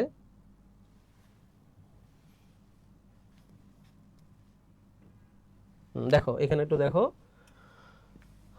এখানে একটু দেখো আমাদের, দেখো আমাদের ইংলিশ বিচিত্রা বইয়ের মধ্যে দেখো চ্যাপ্টার 6 ভার্বের একেবারে প্রাথমিক যেগুলো আমি দেখাইছি তোমাদেরকে, দেখো এই যে finite verb, non finite verb দেখছো, প্রিন্সিপাল, অক্সিলিয়ারি, ট্রানজিটিভ, ইনট্রানজিটিভ দেখছো, ট্রানজিটিভ, ইনট্রানজিটিভ, ঠিক আছে, আবার লিঙ্কিং ভার্ব। তো এই জিনিসগুলো এখানে খুব সুন্দর করে একেবারে ইন ডিটেইলস আলোচনা আছে। তোমরা যদি এগুলো পড়ো, একবার পড়লে ইনশাআল্লাহ সব ক্লিয়ার হয়ে যাবে। কেমন ট্রানজিটিভের উদাহরণ, ইনট্রানজিটিভের উদাহরণ দেখছো। আমি তোমাদেরকে জাস্ট শুধু একটা থিওরি দিয়ে বুঝাইছি, কিন্তু এখানে একেবারে এক্সাম্পল সহ বিস্তারিত ইন ডিটেইলস এমনভাবে দেখানো হয়েছে, তোমরা একবার দুবার পড়লে ইনশাআল্লাহ পুরো কনসেপ্টটা ক্লিয়ার হয়ে যাবে, ঠিক আছে? ওকে। তারপরে দেখো এখানে অক্সিলিয়ারি ভার্ব তোমাদেরকে যে বলছিলাম, অক্সিলিয়ারি ভার্ব টোটাল 12টা, তাই না? অক্সিলিয়ারি ভার্ব, প্রিন্সিপাল ভার্ব, এগুলো সবগুলো দেখো এখানে ডিটেইলস আলোচনা আছে। অর্থাৎ আমাদের এই বইয়ে এত সুন্দর করে আলোচনা করা আছে, তোমরা এগুলো একবার পড়লে তোমাদের এইচএসসি এবং অ্যাডমিশন দুটোই কভার হয়ে যাবে, ঠিক আছে? অ্যাডমিশনে তোমাদের আলাদা আর কোনো বই কিনা লাগবে না, বুঝছো? ওকে। তারপরে দেখো এখানে বিভিন্ন ভার্বের আলোচনা আছে। এই যে দেখো যে জিনিসটা আমি এতক্ষণ ধরে বলে আসতেছি, সেটা হলো কনজুগেশন অফ ভার্ব। অর্থাৎ কনজুগেশন অফ ভার্ব কোনটা? ওই যে ভার্বের V1 V2 V3 যে পরিবর্তনটা আমরা তখন দেখলাম। এই কনজুগেশন অফ ভার্বের মধ্যে অনেকগুলো ক্রাইটেরিয়া আছে, বুঝতে পারছো? কিছু হলো তোমার রেগুলার, কিছু ইরেগুলার। যেমন দেখো এগুলো হচ্ছে ইরেগুলার, যেমন অ্যারাইজ থেকে অ্যারোজ, অ্যারোজ থেকে অ্যারাইজেন, দেখছো? অ্যাওক, অ্যাওকন, তারপরে বিয়ার, বোর, বন, এগুলো এক একটা এক এক রকম। এগুলো মুখস্থ না করে তোমরা আনসার করতে পারবে না, বুঝছো? আবার যেগুলো সবগুলো ইরি যুক্ত হয়, সেগুলো একটা নির্দিষ্ট প্যাটার্নে চলে। যেমন এখানে দেখো এই শব্দগুলো একটু দেখো, অ্যালোট, অ্যালোটের পাস্ট টেন্স কি? Allotted, past participle allotted. কেমন? এগুলো তোমার মুখস্থ করা লাগবে না, শুধু একবার রিডিং করে গেলেই হবে। অ্যাপ্লাই, অ্যাপ্লাইড, অ্যাপ্লাইড, দেখছো? এরকম। তো এই কনজুগেশন অফ ভার্বের এই চার্টটা একটু ভালো করে দেখো, এটা দেখলে ইনশাআল্লাহ তোমাদের ওই ভার্বের ওই টাইপের যে প্রশ্নগুলো আমরা একটু আগে পাইলাম, এগুলো আর ইনশাআল্লাহ কোনো সমস্যা হবে না তোমাদের, ঠিক আছে? চলো আমরা তাহলে আরেকটা টপিকে চলে যাই। আমাদের ওটাও ভার্ব রিলেটেড একটা টপিক, সেই টপিকটার নাম হলো মডাল ভার্ব। আচ্ছা, মডাল ভার্ব তোমাদেরকে একটু বলি। আমরা তো finite verb, non finite verb, finite ভার্বের মধ্যে আবার পাইছি প্রিন্সিপাল, আর একটা হচ্ছে কি অক্সিলিয়ারি, তাই না? আচ্ছা, অক্সিলিয়ারি ভার্বের যে 12টা বলছিলাম তোমাদেরকে, যে 12টা অক্সিলিয়ারি ভার্ব আছে, সেই 12টা অক্সিলিয়ারি ভার্বের মধ্যে একটা হলো মডাল ভার্ব, একটা পার্ট হলো কি মডাল ভার্ব, বুঝছো? এই যে মডাল ভার্ব, যেটা আমাদের আজকের আলোচনার বিষয়বস্তু। তো মডাল ভার্ব এইটা মূলত বাক্যে অক্সিলিয়ারি ভার্ব হিসেবে কাজ করে। এটার পর একটা মেইন ভার্ব থাকে, আর মডাল ভার্বের পরে যে মেইন ভার্বটা বসে সেটা সবসময় বেস ফর্ম হয়, বুঝতে পারছো? সবসময় বেস ফর্ম হয়। আচ্ছা, তবে কিছু কিছু মডাল ভার্ব আছে যেগুলোর নির্দিষ্ট কিছু বৈশিষ্ট্য আছে, কিছু ক্যারেক্টারিস্টিক্স আছে, কিছু নির্দিষ্ট স্পেশাল ইউজ আছে। এই ইউজগুলো মূলত পরীক্ষা আসে। তোমাদের দেখবা তোমাদের 2 নাম্বার যে অংশটা, তোমাদের গ্রামারের সেকেন্ড পেপারে গ্রামারের 2 নাম্বার যে প্রশ্নটা, যেখানে একটা 5 মার্কের একটা প্রশ্ন আছে যে স্পেশাল ইউজ অফ সাম ওয়ার্ডস। এই স্পেশাল ইউজ অফ সাম ওয়ার্ডসের যে 5টা কোয়েশ্চেন আসে পরীক্ষায় তোমাদের এইচএসসিতে, সেই 5টা প্রশ্নের প্রায় 3 থেকে 4টা প্রশ্নই আসে মডেল ভাব থেকে। তার মানে এই মডেল ভাব এইটা পড়া মানেই হচ্ছে তোমাদের ওই 2 নাম্বার যে 5 মার্কের যে 2 নাম্বার প্রশ্নটা, ওইটা মোটামুটি 90% ক্লিয়ার হওয়া, ঠিক আছে? আর অ্যাডমিশনও তো এখান থেকে আসে, এটা তো কোনো আর বলার কোনো অপেক্ষা রাখে না। কেমন? চলো তাহলে আমরা ভার্বের মতো করে মডেল ভার্বগুলো আমরা একটু দেখি। আচ্ছা, তো আমি তোমাদেরকে প্রথমে একটা জিনিস দেখাই, সেটা হলো মডেল ভার্ব পড়ার আগে যে মডেল ভার্বগুলো পরীক্ষায় বারবার আসে, সেগুলো আমি তোমাদেরকে একটু প্রথমে আলোচনা করে দিই, তাহলে আমরা খুব সহজে পরবর্তী প্রশ্নগুলো সলভ করতে পারবো, ঠিক আছে? একটু দেখো মডেল ভার্বের মধ্যে আমরা যেগুলো সবচেয়ে বেশি পরীক্ষায় আসে সেগুলো একটু দেখি। হ্যাঁ, মডেল ভার্বের মধ্যে সবচেয়ে বেশি পরীক্ষায় আসে যেগুলো, তার মধ্যে একটা হচ্ছে কুড হ্যাভ। এইটা একটু দেখো, কুড হ্যাভ, তারপরে হচ্ছে শুড হ্যাভ, তারপরে হচ্ছে মাস্ট হ্যাভ, বুঝতে পারছো? Must have, could have, should have, must have, এই 3টা স্ট্রাকচার মডেল ভার্বে খুবই গুরুত্বপূর্ণ। এই 3টে স্ট্রাকচার একটু বোঝার চেষ্টা করো। কুড হ্যাভ, কুড মানে কি বলো? ক্যান এবং কুড। ক্যান মানে হলো পারা, এবিলিটি বোঝায়, অর্থাৎ কোনো একটা ব্যক্তি কোনো কিছু করতে পারে, সামর্থ্য বা এবিলিটি বোঝায় ক্যান, সেখান থেকে আসছে কুড। আচ্ছা, আর শুড মানে তোমরা জানো, শুড মানে হলো কোনো কিছু করা উচিত, অর্থাৎ রিকমেন্ডেশন করা, তোমার এটা করা উচিত, তোমার ওইটা করা উচিত, শুড। আর মাস্ট শব্দটা হলো তোমাকে অবশ্যই করতে হবে, অব্লিগেশন বোঝায়, বুঝতে পারছো? ইউ মাস্ট ডু দিস, তোমাকে অবশ্যই এটা করতে হবে। তাহলে এই টাইপের অর্থ দেয়। আচ্ছা, তা আমরা ওইভাবে ওই প্রথমটাতে যাচ্ছি না, আমরা এই তিনটা শব্দের সাথে যুক্ত করে, হ্যাভ যুক্ত করে যে স্ট্রাকচারটা দাঁড়ায়, সেই তিনটা স্ট্রাকচার আমরা একটু দেখবো, কারণ এই তিনটা স্ট্রাকচার পরীক্ষায় বেশি আসে, বুঝতে পারছো? তাহলে আসো স্ট্রাকচারগুলো একটু দেখে নিই। কুড হ্যাভ, আর এইটা মাথায় রাখবা, এই তিনটা স্ট্রাকচারের পরে যদি ভার্ব থাকে, অবশ্যই ভার্ব থাকবে, যেহেতু এগুলো মডেল ভার্ব, আর মডেল মানে হলো অক্সিলারি ভার্ব, এগুলোর পরে অবশ্যই একটা প্রিন্সিপাল ভার্ব বা মূল ভার্ব থাকবেই। তো ওই মূল ভার্বটা কি হবে? V3 হবে। কি হবে বলো তো? V3 হবে। কেন V3 হবে? কারণ এখানে সবগুলোর পরে হ্যাভ আছে। কি আছে? হ্যাভ আছে। অর্থাৎ could have plus V3, should have plus V3, must have plus V3, তিনটার পরেই কি হবে? V3 হবে। এখন আসো মিনিং গুলা কি। কুড হ্যাভ প্লাস V3 মানে হইলো অতীতে তুমি কোনো কিছু করতে পারতা কিন্তু তুমি করো নাই, মানে তোমার ওই কাজটা করার এবিলিটি ছিল কিন্তু তুমি করো নাই, বুঝতে পারছো? তোমার ওই কাজটা করার কি ছিল? এবিলিটি ছিল কিন্তু তুমি করো নাই। যেমন যেমন আমি গতকালকে একটা কাজ করতে পারতাম কিন্তু আমি ইচ্ছা করি নাই। আমি গতকালকে এখানে আসতে পারতাম কিন্তু আমি আসি নাই। আমি ওখানে যেতে পারতাম কিন্তু আমি যাই নাই। মানে আমার করার সামর্থ্য ছিল, যাওয়ার সামর্থ্য ছিল, এবিলিটি ছিল আমার, কিন্তু আমি ইচ্ছা করি নাই, বুঝতে পারছো? এটা হচ্ছে কুড হ্যাভ প্লাস V3, এই স্ট্রাকচারের মিনিং কেমন। এরপরে দেখো শুড হ্যাভ প্লাস V3, এটার মানে হলো কি? শুড মানে উচিত, আর শুড হ্যাভ প্লাস V3 মানে হলো অতীতে। তিনটাই কিন্তু অতীত বোঝাবে, তিনটাই, এই তিনটা স্ট্রাকচারে কিন্তু অতীত বোঝায়। শুড হ্যাভ প্লাস V3 মানে হলো অতীতে কোনো কিছু করা উচিত ছিল কিন্তু করা হয়নি। যেমন I should have done the job, আমার কাজটি করা উচিত ছিল কিন্তু আমি করিনি, বুঝতে পারছো? তারপর আসো I must have plus V3, এটার মানে হলো অতীতে আমি কোনো একটা কাজ অবশ্যই করেছি। তাহলে কোনো কিছু অবশ্যই করা হয়েছে হলে মাস্ট হ্যাভ প্লাস V3, কোনো কিছু করা উচিত ছিল কিন্তু করা হয়নি হলে শুড হ্যাভ প্লাস V3, কোনো কিছু করা যাইতো মানে করতে পারতো কিন্তু করা হয়নি, এটা হলে কুড হ্যাভ প্লাস V3, বুঝতে পারছো? তাহলে কয়টা স্ট্রাকচার এখানে? টোটাল তিনটে স্ট্রাকচার, কেমন? তাহলে এই তিনটে স্ট্রাকচারটা মাথায় রাখো। এই তিনটা স্ট্রাকচারের সাথে আমরা মডেল ভার্বের যে বিষয়গুলো পরীক্ষায় বেশি আসে তার মধ্যে আরো দুই একটা জিনিস তোমাদেরকে একটু দেখাই। তার মধ্যে আরেকটা হইলো would rather. Would rather, would rather dot dot then, এইটা একটা কমন একটা মডেল ভার্ব যেটা পরীক্ষায় অনেক বেশি আসে পরীক্ষায়, ঠিক আছে? উড রাদার ডট ডট দেন। যেমন দেখো উড রাদার ডট ডট দেন কি বোঝায়, কি মিনিং দেয়, সেটা আমার এই এক্সাম্পলের মাধ্যমে একটু খেয়াল করো। I would rather beg, sorry, I would rather die then, THAN, then beg, B-E-G, beg, beg মানে ভিক্ষা করা, beg মানে কি করা? ভিক্ষা করা। আর die মানে কি? মারা যাওয়া। তাহলে এই বাক্যের মিনিং কি? তাহলে would rather ডট, এই ডটের মধ্যে একটা ভার্ব বসবে যেটা V1 মানে প্রেজেন্ট ফর্ম হবে, then এর পরে একটা ভার্ব বসবে যেটাও কি হবে? V1 হবে। অর্থাৎ would rather dot dot then, এই মডেল ভার্বটা যখন বাক্যে তুমি ইউজ করবা তখন সেই বাক্যে কয়টা ভার্ব থাকবে? দুইটা। একটা হবে উড রাদারের পরে, আরেকটা হবে দেনের পরে, বুঝতে পারছো? আর এখানে যেটা মাথায় রাখবা, এই দুইটা ভার্বই হবে বেস ফর্ম। কেন বেস ফর্ম? কারণ মডেল ভার্ব সবসময় বেস ফর্মকে অনুসরণ করে, অর্থাৎ মডেল ভার্বের পরে সবসময় মেইন ভার্ব কি হয়? বেস ফর্ম হয়। তাহলে উড রাদারের পরেও বেস ফর্ম, দেনের পরেও কি? Base form. এই বাক্যের অর্থ হলো আই উড রাদার ডাই, আমি বরং মারা যাব, দেন বেগ, তারপরেও আমি ভিক্ষা করব না। অর্থাৎ আমি ভিক্ষা করার চাইতে মারা যাব, এটাকে আমি বেশি কি দিচ্ছি? গুরুত্ব দিচ্ছি, বা মানে বেশি বেটার মনে করতেছি। তাহলে দুইটা জিনিসের মধ্যে একটাকে বেশি গুরুত্ব দেওয়া, বেশি পছন্দ করা, যদি এরকম কোনো ক্রিয়া তুমি বুঝাইতে চাও, এক্সপ্রেস করতে চাও, তাহলে সেখানে তুমি কি ইউজ করতে পারো? এই উড রাদার ডট ডট দেন, এই মডেল ভার্বটা তুমি ইউজ করতে পারো, বুঝতে পারছো? আচ্ছা, তাহলে আমরা এরকম এটা দিয়ে আমরা অনেকগুলো এক্সাম্পল পাবো বা প্রশ্ন আমরা পাবো এখানে ইনশাল্লাহ। শুধু এতে একটু মাথায় রাখো, এটা পরীক্ষা অনেক বেশি আসে, এই উড রাদার ডট ডট দেন এটা। আচ্ছা, আরেকটা মডেল ভার্ব আসে যেটা তোমাদের দেখবা বারবার পরীক্ষায় পাবা, সেটা হচ্ছে হেড বেটার। হেড বেটার, অনেকে বলবা যে এখানে হেড আছে, হেড মানে হলো পাস্ট পার্টিসিপল না? এই হেড বেটার দুইটা মিলেই হচ্ছে একটা শব্দ, হেড বেটার, এটা একটা মডেল ভার্ব। তাহলে এখন বলো তো, মডেল ভার্বের পরে মেইন ভার্বটা কি হয়? অবশ্যই B1 হয়, মানে প্রেজেন্ট ফর্ম হয়। তাহলে আমি যদি এখন এখানে মডেল এই হেড বেটারের পরে কোনো ভার্ব বসাই, সেটা কি হবে? V1 হবে না V3 হবে? অনেকে বলবো এই হেড আছে তাহলে V3 হবে। নো, এখানে হেড তো ইন্ডিভিজুয়াল কিছু না, এখানে হেড বেটার দুইটা মিলেই হচ্ছে একটা মডেল ভার্ব। অর্থাৎ হেড বেটারের পরে এখানে কি হবে? ভার্বের বেস ফর্ম হবে। হেড বেটার শব্দের অর্থ কি? হেড বেটার শব্দের অর্থ হলো অনেকটা সুরের মতো। অনেকটা কিসের মতো? সুরের মতো। তাহলে হ্যাড বেটার এবং শুড এই দুটাই প্রায় একই রকম অর্থ দেয়। দুটাই কি বোঝায়? উচিত বোঝায়। তোমার কাজটি করা উচিত, you should do the job, এভাবেও বলতে পারো, অথবা চাইলে তুমি এভাবেও বলতে পারো যে you had better do the job, তোমার কাজটি করা উচিত। বুঝতে পারছো?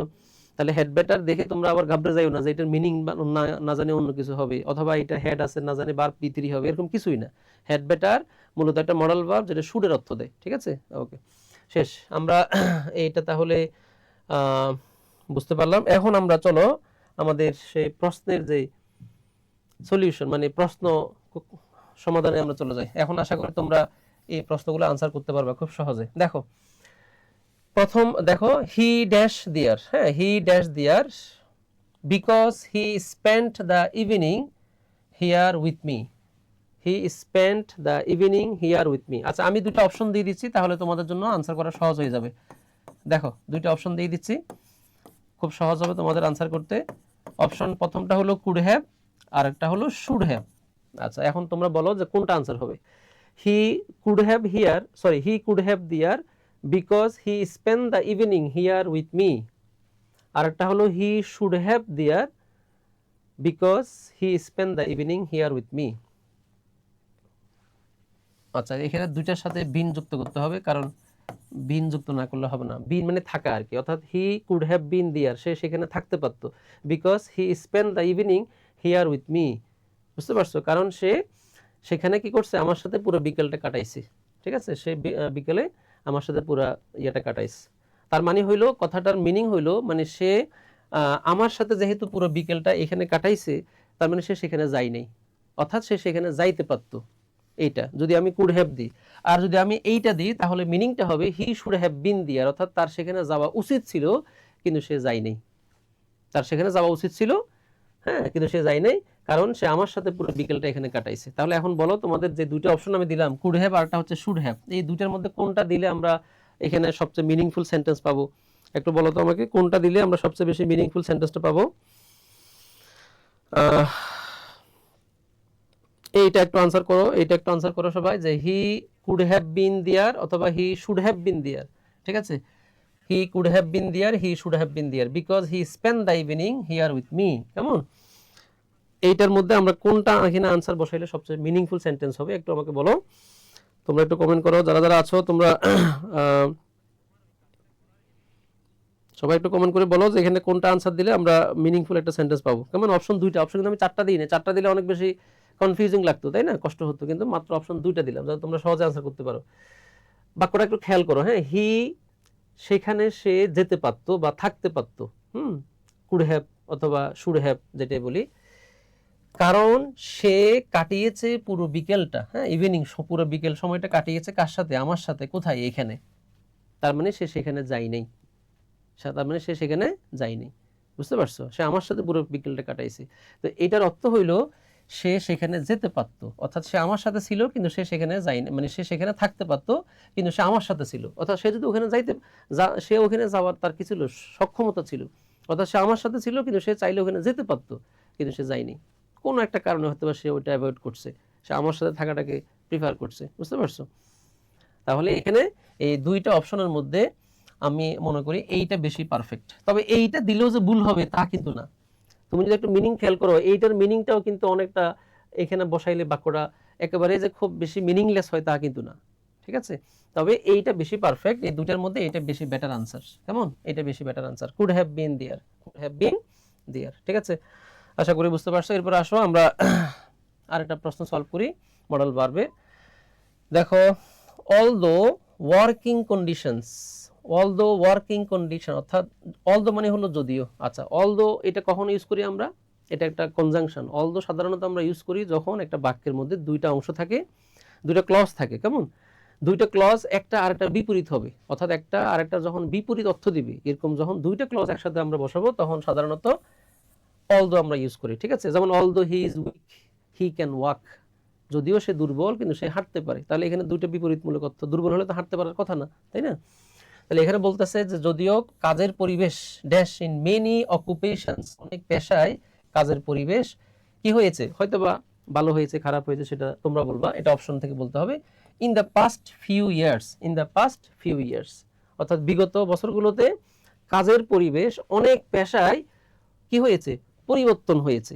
এখন এটা কিভাবে পরিবর্তন হয়েছে, এখানে একটা মূল ভার্ব, এখানে মূল ভার্বটা হলো চেঞ্জ। এখন তোমরা এটাকে কিভাবে বলবা, চেঞ্জটাকে মডেল ভার্ব দিয়ে বলতে হবে। আচ্ছা, তারপরে বলতেছে কি one can never be safe, যদিও অনেক জায়গায় পরিবেশ অনেক উন্নত হয়েছে, ভালো হয়েছে, কিন্তু তারপরেও একজন ব্যক্তি কখনো কি হতে পারে না, নিরাপদ হতে পারে না। পরিবেশ মানে ভালো হইলেও সে নিরাপদ ফিল করতে পারে না সবসময়, নেভার সবসময়।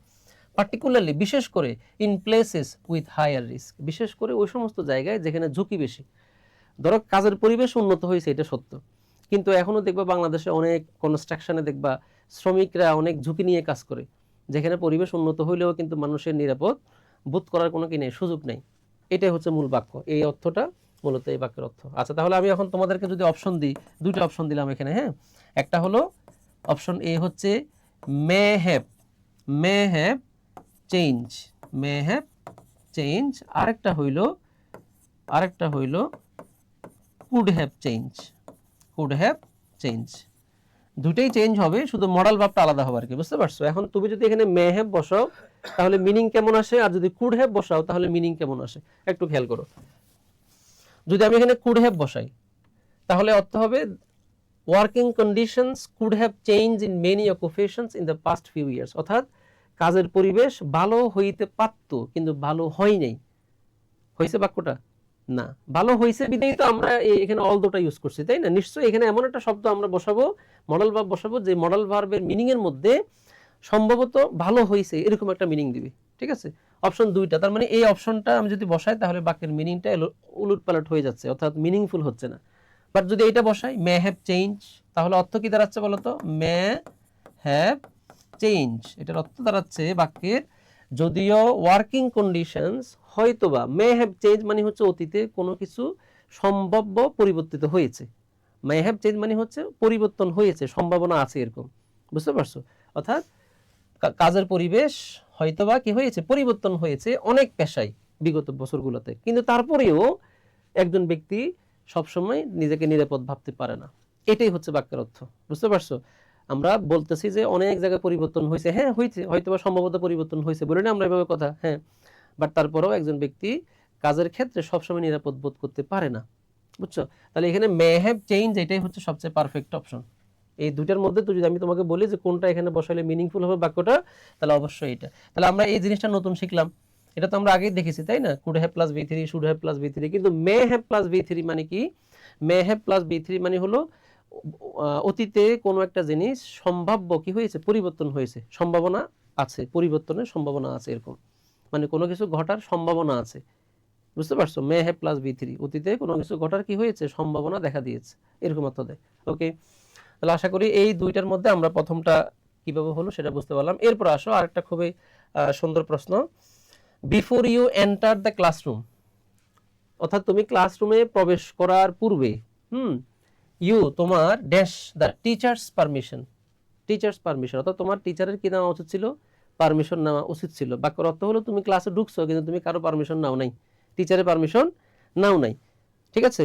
তাহলে এখন এখানে কি বলা দরকার, এখানে বলা দরকার হচ্ছে তোমার শিক্ষকের পারমিশন নেওয়া উচিত ছিল। আচ্ছা, তাহলে এখন আসো আমি যদি অপশন দিই, অপশন প্রথমটা হলো শুড হ্যাভ, প্রথমটা হলো should have, should have thought, should have thought, SOUGHT thought. আরেকটা হইল কুড হ্যাভ, শুড হ্যাভ, আরেকটা কি কুড হ্যাভ, বুঝতে পারছো? আচ্ছা, তাহলে এখন বলো শুড হ্যাভ এবং কি কুড হ্যাভ। তুমি ক্লাসে প্রবেশ করার আগে তোমার উচিত ছিল, সট মানে কি, সট শব্দটার অর্থ হইলো সিক থেকে আসছে, এটা সিক, সিক মানে হলো চাওয়া, সিক সট সট, বুঝতে পারছো? সিক এর past tense thought, past participle হলো সট, তাহলে চাওয়া, সিক মানে হলো চাওয়া। তাহলে এই বাক্যটার অর্থ কি দাঁড়াচ্ছে বলো তো? ক্লাসে প্রবেশ করার পূর্বে তোমার উচিত ছিল টিচারের কি নেওয়া, পারমিশন নেওয়া, বুঝতে পারছো? টিচারের পারমিশন নেওয়া। তাহলে উচিত ছিল কিন্তু তুমি কি নিছো, নাও নাই। তাহলে কোনো কিছু অতীতে উচিত ছিল কিন্তু করা হয়নি, এক্ষেত্রে আমরা কি ইউজ করি, should have plus V3, should have plus V3, বুঝতে পারছো? আর কুড হ্যাভ কখন ইউজ করি, কুড হ্যাভ ইউজ করি অতীতে করতে পারা যাইতো, মানে সমর্থ ছিল করার কিন্তু করা হয়নি। তাই এখন এখানে বলো, এই যে তুমি গতকালকে ক্লাসে ঢুকছো, তুমি ক্লাসে ঢুকার সময় অনুমতি নাও নাই টিচারের, তাহলে আমি এই কথাটাকে কিভাবে বলতে পারি তোমাকে, তোমার ক্লাসে ঢোকার আগে টিচারের অনুমতি নেওয়া উচিত ছিল, কিন্তু তুমি নাও নাই। বুঝতে পারছো? এর মানে হলো you should have sought teacher's permission. তোমার গতকালকে কাজটা করা উচিত ছিল, you should have done the job. এর অর্থ কি? তুমি কাজটা করো নাই। তোমার গতকালকে আসা উচিত ছিল আমার এখানে, না এসে ভুল করছো, বলি না আমরা?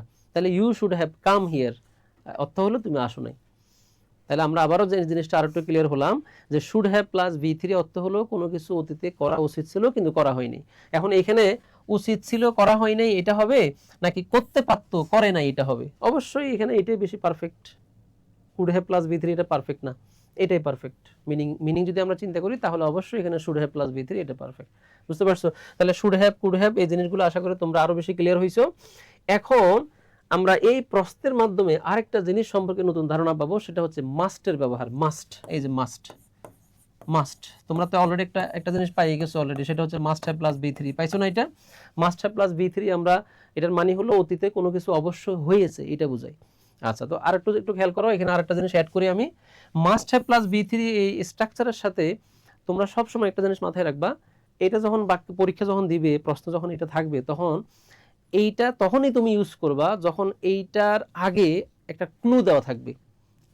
আমরা মূলত এই জিনিসটা ইউজ করি হলো লজিক্যাল কনক্লুশনের ক্ষেত্রে। লজিক্যাল কনক্লুশন, খেয়াল করো, লজিক্যাল কনক্লুশন মানে কি?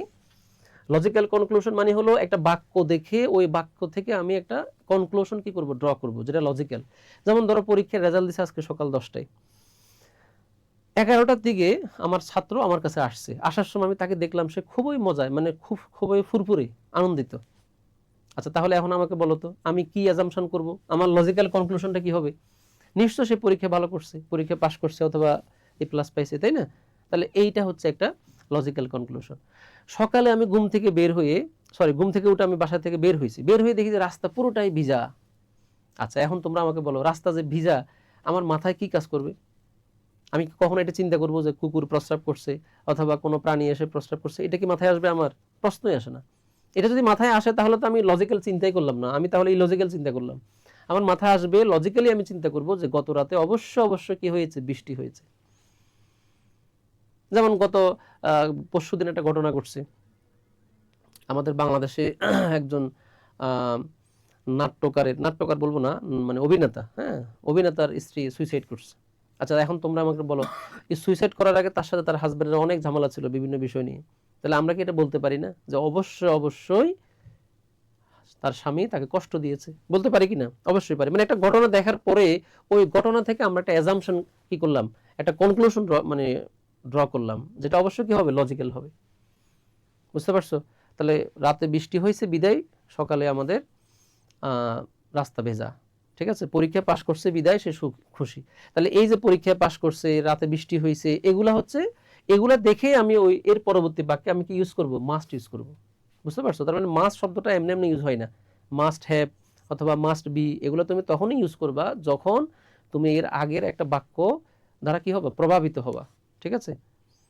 যেমন পরশুদিন মারা গেছে হচ্ছে তোমার কি বলে এটাকে, আয়াতুল্লাহ আলী খামেনি, তাই না, ইরানের সুপ্রিম লিডার। এখন এই লোকটাকে চিনে নাকি?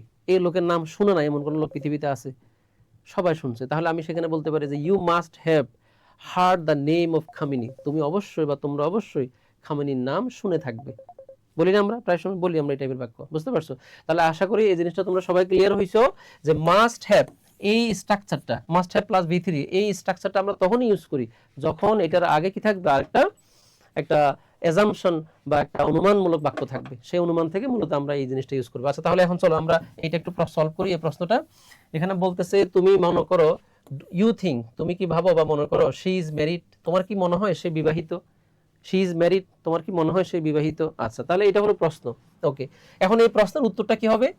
এই প্রশ্নের উত্তরটা হবে এইটা, যে সে মাস্ট বি নাকি মাস্ট নট বি, এরকম কিছু একটা হবে। আচ্ছা, সে বিবাহিত, সে নিশ্চিত বিবাহিত, অথবা সে নিশ্চিত বিবাহিত না, এটা হবে আনসার। এখন কোনটা হবে এইটা আমাকে বলে দিবে এই পরের অংশটা। শি হ্যাজ নট গট, তার নাই এ রিং, রিং মানে কি? রিং মানে হচ্ছে তোমার আংটি। আচ্ছা, অন হার ফিঙ্গার, ফিঙ্গার মানে হচ্ছে আঙ্গুল, অর্থাৎ মেয়েটার হাতের আঙ্গুলের মধ্যে কোনো কি নাই, রিং নাই। মেয়েটার হাতের আঙ্গুলে কোনো কি নাই, রিং নাই। আচ্ছা, তাহলে একটা মেয়ের হাতে রিং না থাকা মানে হলো সে বিবাহিত না, আর আংটি থাকা মানে হলো সে বিবাহিত। বুঝতে পারছো? তাহলে এই সে বিবাহিত হবে নাকি হবে না, এটা ডিপেন্ড করবে এইটার উপরে, এই কথাটার উপরে, মানে বাক্যের আরেকটা অংশের উপরে। বুঝতে পারছো? এটাকে বলা হয় লজিক্যাল কনক্লুশন। তাহলে এই জিনিসটা দেখে তোমার মধ্যে কি আসবে, একটা কনক্লুশন আসবে যে সে অবশ্যই বিবাহিত না। যদি হতো তাহলে তো তার হাতে আংটি থাকতো, যেহেতু বলতেছে কোনো আংটি নেই তাহলে নিশ্চয়ই সে বিবাহিত না। তাহলে এখন বলো, আমি যদি এখানে দুইটা অপশন দিই, একটা হইলো মাস্ট বি, আরেকটা হইলো মাস্ট নট বি, অর্থাৎ নেগেটিভ, এটা হবে নাকি এটা হবে, কোনটা হবে বলো? অপশন এ মাস্ট বি, আর একটা option B must not be, অর্থাৎ মাস্টন্ট বি, নেগেটিভ। কি হবে বলো? এখানে আনসার কি হবে বলো তো? এখানে আনসারটা অবশ্যই কি হবে বলো? এখানে আনসারটা অবশ্যই হবে মাস্ট নট বি, অর্থাৎ নেগেটিভ হবে। কেন নেগেটিভ হবে আশা করি তোমরা বুঝতেছো। তার কারণ হইলো এটা লজিক্যাল কনক্লুশন। কেমন? লজিক্যাল কনক্লুশন, ঠিক আছে? লজিক্যাল কনক্লুশনে সাধারণত আমরা পরবর্তী অংশ বা আগের অংশটা দেখে আমরা কি করি, এখানে মাস্ট এই শব্দটার সঠিক ব্যবহারটা আমরা ইউজ করি, ঠিক আছে? তাহলে মাস্ট নট বি, এটা হবে আনসার। এটা মাস্ট নট, এখানে তো বি আছে অলরেডি, তাহলে আমরা এখানে আর বিটা দেওয়ার কোনো দরকার নাই। বুঝতে পারছো? আচ্ছা, এরপর আরেকটা কোয়েশ্চন দেখি, চলো। আচ্ছা, ওই যে যেটা আগের বাক্যেই বললাম সেটা এখানে দেখাচ্ছে। The streets are wet, wet মানে ভেজা, ওয়েট মানে কি বলতো? ভেজা, অর্থাৎ রাস্তা, বাসা থেকে সকালে বের হলাম, দেখলাম রাস্তা ভেজা। এখন এইটা আমার মাথায় কি কাজ করবে বলো? কুকুর প্রস্রাব করছে, কোনো মানুষ প্রস্রাব করছে, বা অন্য কোনো মানুষ বালতি দিয়ে পানি দিয়ে রাস্তা ভিজাই ফেলছে? এটা সম্ভব? এত বড় রাস্তা এগুলো করা সম্ভব? সম্ভব না। তাহলে কি সম্ভব? সম্ভব হলো গত রাতে অবশ্যই দেখো, গত রাতে অবশ্যই কি হয়েছে? গত রাতে অবশ্যই বৃষ্টি হয়েছে। তাহলে বৃষ্টি হওয়া ইংরেজি কি? বৃষ্টি হওয়া ইংরেজি হচ্ছে, তাহলে এখানে ইট যেহেতু আছে, বৃষ্টি হওয়া ইংরেজি হচ্ছে ইট রেইন। আচ্ছা, তাহলে গত রাতে অবশ্যই বৃষ্টি হয়েছে, তাহলে আমি এখানে লজিক্যাল কনক্লুশন ড্র করতেছি। লজিক্যাল কনক্লুশন ড্র করলে তোমাকে মাস্ট ইউজ করতেই হবে, মানে you must use must in the sentence, ঠিক আছে? তাহলে এখন বলো এটা কি হবে? মাস্ট বি হবে, মাস্ট বি রেইনিং, নাকি মাস্ট হ্যাভ রেইন? উত্তর কি হবে বলো তো? অবশ্যই উত্তর এটা হবে। কেন হবে? কারণ এটা গত রাতের ঘটনা, অতীতের ঘটনা। আমরা জানি must have plus V three, এটা অতীতের কোনো একটা অবশ্যম্ভাবী ঘটনাকে নির্দেশ করে। ঘটনাটা অবশ্যই ঘটছে, সম্ভাবনাও না, তারপরে কোনো উচিত ছিল এরকম কিছু না, ঘটছে, অবশ্যই ঘটছে। বুঝতে পারছো? যেমন আমি যদি এখন বলি তোমার আমেরিকান সৈন্য মারা গেছে যেমন গতকালকে, তাহলে আমরা এখান থেকে কি বলতে পারি? অবশ্যই ইরানের হামলায় মারা গেছে, তাই না? এখন যুদ্ধের সময় তো আমেরিকান সৈন্য এমনি এমনি মারা যাওয়ার কথা না, তাহলে আমেরিকান সৈন্য মারা গেছে, অবশ্যই ইরান হামলা করেছে। তাহলে এই যে অবশ্যই কথাটা আমি বলতেছি, এটা আগের বাক্য দেখেই বলতেছি, লজিক্যাল কনক্লুশন। বুঝতে পারছো? এই কথাটা আমি বলতেছি গত রাতে অবশ্যই বৃষ্টি হয়েছে, এটা এই আগের বাক্য আমাকে বলে দিচ্ছে যে পরবর্তী বাক্যের কাজটা অবশ্যই ঘটেছে। লজিক্যাল কনক্লুশন, বুঝছো? আশা করি ক্লিয়ার। এরপর আসো আমরা আরেকটা প্রশ্ন দেখি, এটা তোমরা সবাই পারবা ইনশাল্লাহ, সবাই পারবা এটা, কারণ এটা একদমই সহজ। It's a great sin to tell a lie, অর্থ হচ্ছে মিথ্যা বলা মহাপাপ। ওকে, তাহলে এখানে কি বলা হচ্ছে দেখো, আমি মারা যাব, হ্যাঁ, আই ড্যাশ ডাই, এখানে একটা মডেল ভার্ব বসবে, দেন টেল এ লাই, মিথ্যা বলবো না, তারপরও আমি বরং মৃত্যুবরণকে শ্রেয় মনে করব, তবুও আমি কি করব না? মিথ্যা কথা বলবো না। তাহলে দুইটা জিনিস, একটা হচ্ছে মিথ্যা বলা, হ্যাঁ সরি, একটা হচ্ছে মারা যাওয়া, আর একটা হচ্ছে মিথ্যা বলা। একটা দেনের পরে বসছে, এখন আরেকটা কিসের পরে বসছে বলো তো? আরেকটা কিসের পরে বসে? তোমাদেরকে একটু আগে দেখাইছি, উড রাদার, তোমাদের মনে থাকার কথা, উড রাদার ডট ডট দেন, মনে আছে? অর্থাৎ উড রাদারের পরে একটা ভার্ব হবে যেটা V1, দেনের পরেও একটা ভার্ব হবে যেটাও কি V1। অর্থ হবে আমি এই জিনিসটাকে বেশি পছন্দ করি এই জিনিসটা থেকে। তাহলে আমি মিথ্যা বলার চাইতে মানে মারা যাওয়াটাকে আমি কি করি? বেশি পছন্দ করি, মানে বেশি প্রেফার করি, শ্রেয় মনে করি বা বেটার মনে করি। বুঝতে পারছো? অর্থাৎ মিনিং হইল আমি বরং I would rather die then tell a লাই, আমি বরং মারা যাব তারপরেও আমি মিথ্যা কথা বলবো না, আমি বরং না খেয়ে থাকবো তারপরেও আমি ভিক্ষা করব না। বুঝতে পারছো? এই হচ্ছে উড রাদার ডট ডট দেন, এই মডেল ভার্বের ব্যবহার। এই যেমন দেখো আবার আসছে উড রাদার। বলো এখন, ইফ ইউ ডোন্ট মাইন্ড, তুমি যদি মনে কিছু না করো, আই উড রাদার নট। আচ্ছা, আমি এখন অপশন দিয়ে দিচ্ছি। অপশন হচ্ছে গো, অপশন হচ্ছে গোয়িং, হ্যাঁ, অপশন হচ্ছে গন, অপশন হচ্ছে কি গন, তিনটে অপশন। বুঝতে পারছো? তুমি যদি কিছু মনে না করো, আই উড রাদার নট, আমি যাব না, মানে আমার যাইতে ইচ্ছে করতেছে না, প্লিজ তোমার সাথে আমার যাওয়ার কথা ছিল, যদি কিছু মনে না করো তাহলে আমি তোমার সাথে যাচ্ছি না আজকে। কেমন? তাহলে এখন বলো উড রাদার নট, উড রাদারের পরে কি বসছে? নট, এবং উড রাদার তো অক্সিলারি ভার্ব, এটা হচ্ছে একটা মডেল অক্সিলারি, তাই না? তাহলে এটার পরে একটা মেইন ভার্ব থাকবে না? আর মডেল অক্সিলারি ভার্বের পরে মেইন ভার্বটা কি হয়? সবসময় ভার্বের বেস ফর্ম হয়। তাহলে এখন বলো এখানে তিনটা ভার্বের মধ্যে বেস ফর্ম কোনটা? অবশ্যই এটা। বুঝতে পারছো? এইভাবে মডেল ভার্বগুলো আমরা ইনশাল্লাহ সলভ করবো। আমি তোমাদেরকে জাস্ট বেসিক জিনিসগুলো দেখাচ্ছি আজকে। নেক্সট ক্লাস থেকে হয়তো এইভাবে বেসিক আলোচনা করবো না, ডিরেক্ট কোয়েশ্চেন তোমাদেরকে এইচএসসি যে ফরম্যাট, অ্যাডমিশনের ফরম্যাট, সেই অনুযায়ী তোমাদেরকে এগুলো দেখাবো, ঠিক আছে? আজকে জাস্ট শুধু প্রশ্ন ধরে ধরে তোমাদেরকে কনসেপ্টগুলো ক্লিয়ার করে দেওয়ার চেষ্টা করতেছি। আচ্ছা, এরপর আসো আরেকটা মডেল ভার্ব রিলেটেড কোয়েশ্চেন দেখো। উই হ্যাড বেটার, তোমাদের আশা করি মনে থাকার কথা, একটু আগে দেখাইছি তোমাদেরকে। হ্যাড বেটার এটা একটা মডেল ভার্ব, এটার অর্থ কি? শুডের মতো অর্থ দেয়, অর্থাৎ উচিত। তাহলে we had better dash the schedule of the examination, of the examination. তাহলে আমাদের উচিত কি করা? শিডিউল, পরীক্ষার যে সময়সূচি, পরীক্ষার সময়সূচি আমাদের কি করা উচিত? বলো, যে কোনো একটা শব্দ বলো, যেটা বলো সেটা কোন ফর্মে হবে সেটা হচ্ছে মূল কথা। ধরো আমি বললাম পরিবর্তন করা, চেঞ্জ, এখানে বললাম চেঞ্জড, কেমন? আর এইখানে বললাম টু চেঞ্জ, তিনটা ফর্ম লিখলাম ভার্বের, তিনটাই চেঞ্জ। আচ্ছা, একটা হলো চেঞ্জ, একটা চেঞ্জড ইডি, আর একটা হলো টু চেঞ্জ। এখন বলো মডেল ভার্বের পরে এইখানে যে ভার্বটা বসাবো সেটা সবসময় কি হবে? ভার্বের বেস ফর্ম হবে। তাহলে এখন এখানে তিনটার মধ্যে বেস ফর্ম কোথায় আছে? এখানে আছে, এই যে এটা। তাহলে উই হ্যাড বেটার চেঞ্জ, অর্থাৎ আমাদের উচিত কি করা? পরিবর্তন করা শিডিউল অফ দ্য এক্সামিনেশন। বুঝতে পারছো? তাহলে জিনিসটা এখানে তোমরা যেটা শুনলা বা যেটা বুঝলা সেটা হলো হেড বেটার থাকলে, হেড বেটারের পরে তোমরা কখনো ভুলেও এই জিনিসটা লিখবা না, মানে এটা কখনো আনসার করবা না। কেন বলো তো? অনেকে ভুল করে এটা, যে হেড বেটার নিশ্চয়ই এখানে হেড আছে, হেড থাকা মানে তো V3, এইটা আনসার দিয়ে দিই না, এরকম যাতে কখনো না হয়। বুঝতে পারছো? হেড বেটারের পরে সব সময় বারবার বেস ফর্ম হবে, ঠিক আছে? অর্থাৎ এইটাই আনসার। আশা করি তোমরা বুঝতে পারছো। আচ্ছা, এইটা হলো মডেল ভার্বের একেবারে শেষ প্রশ্ন, এটা একটু দেখো। প্রিফার, হ্যাঁ প্রিফার, প্রিফার কিন্তু একটা মডেল ভার্ব, প্রিফার একটা মডেল ভার্ব। হ্যাঁ, প্রিফার মানে হলো অধিকতর পছন্দ করা, অধিকতর পছন্দ করা, অধিকতর পছন্দ করা। প্রিফার শব্দটার অর্থ হলো অধিকতর পছন্দ করা, মানে দুইটা জিনিস তার মধ্যে একটাকে আমি বেশি পছন্দ করি।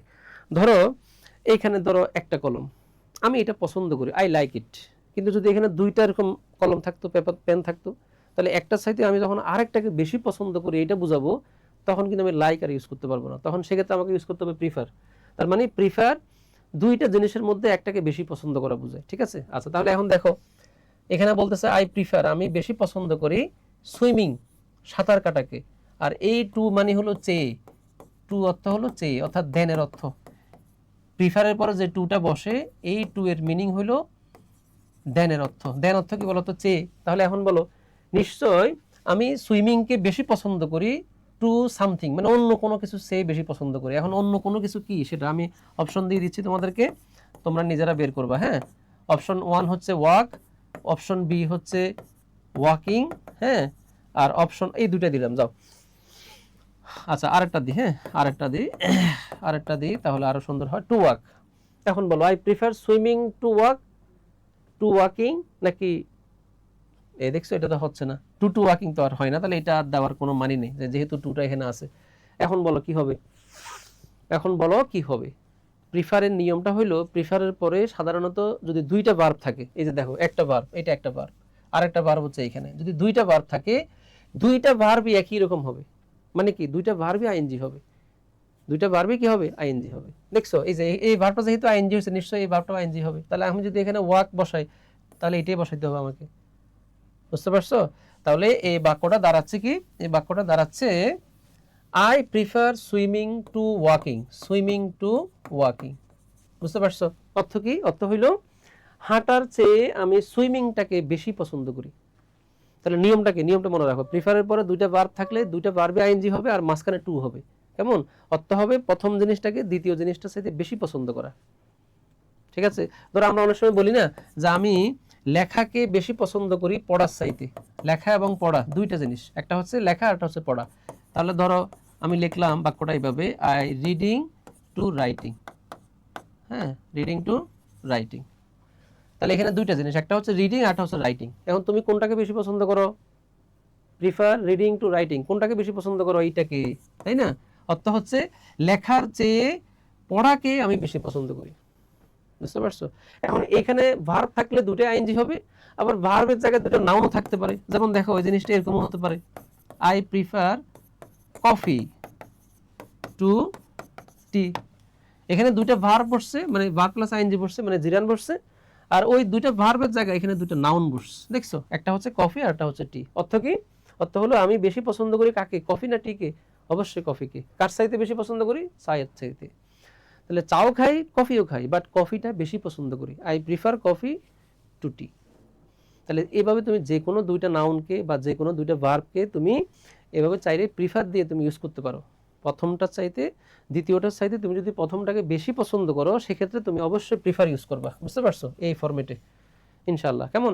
এখানে আরেকটা জিনিস খেয়াল রাখো, এখানে চেয়ে শব্দর মিনিং কি? চেয়ে শব্দ অর্থ হলো দেন। প্রিফারের পরে কিন্তু দেন বসে না, মাথায় রাখো। প্রিফারের পরে সবসময় কি বসে? টু বসে। প্রিফারের পরে সবসময় কি বসে? টু বসে। ওকে, আমাদের মডেল ভার্ব শেষ, ভার্ব শেষ। এখন আমরা রাইট ফর্ম অফ ভার্ব, এটা তো অনেক বড় টপিক, তাই না? এটা আমরা অনেক বড় টপিক, যেহেতু এটা আমরা একেবারে শর্ট করে 4-5টা কোয়েশ্চেন আছে আমাদের এখানে, এই 4-5টা কোয়েশ্চেন আমরা সলভ করবো। এই সলিউশনের মধ্যে দিয়ে মোটামুটি আমরা গুরুত্বপূর্ণ 4-5টা জিনিস রাইট ফর্ম ভার্ব সম্পর্কে আমরা জানতে পারবো। ঠিক আছে? আজকে আমরা যা কিছু পড়তেছি সবই কিন্তু ভার্ব রিলেটেড। কেমন? তো এই ভার্ব রিলেটেড জিনিসগুলাই মূলত আমরা আজকে পড়তেছি। তার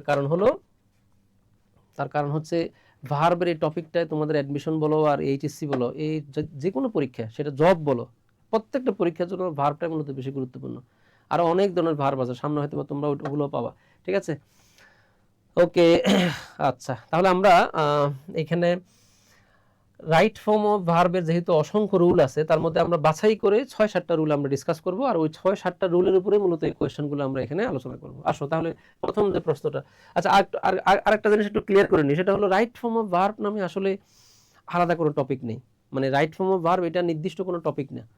এটা হলো ইংরেজি গ্রামারের যতগুলা টপিক আছে, যেগুলো ভার্ব সম্পর্কিত বা ভার্ব রিলেটেড, সেই টপিকগুলোর মূলত কিছু নির্দিষ্ট নিয়মের সমাহার বা সামারি।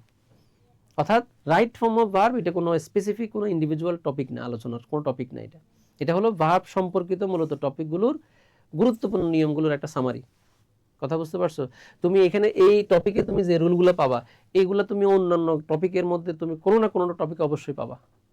এগুলো বিভিন্ন টপিক থেকে আনা হয়েছে, এই টপিক, এই রুলগুলো। ঠিক আছে? একটু বেশি হাইলাইটেড করা হয়েছে, একটু বেশি ফোকাস করা হয়েছে, এই নতুন কিছু না এগুলো। ঠিক আছে? ওকে, চলো তাহলে আমরা শুরু করি। ওকে,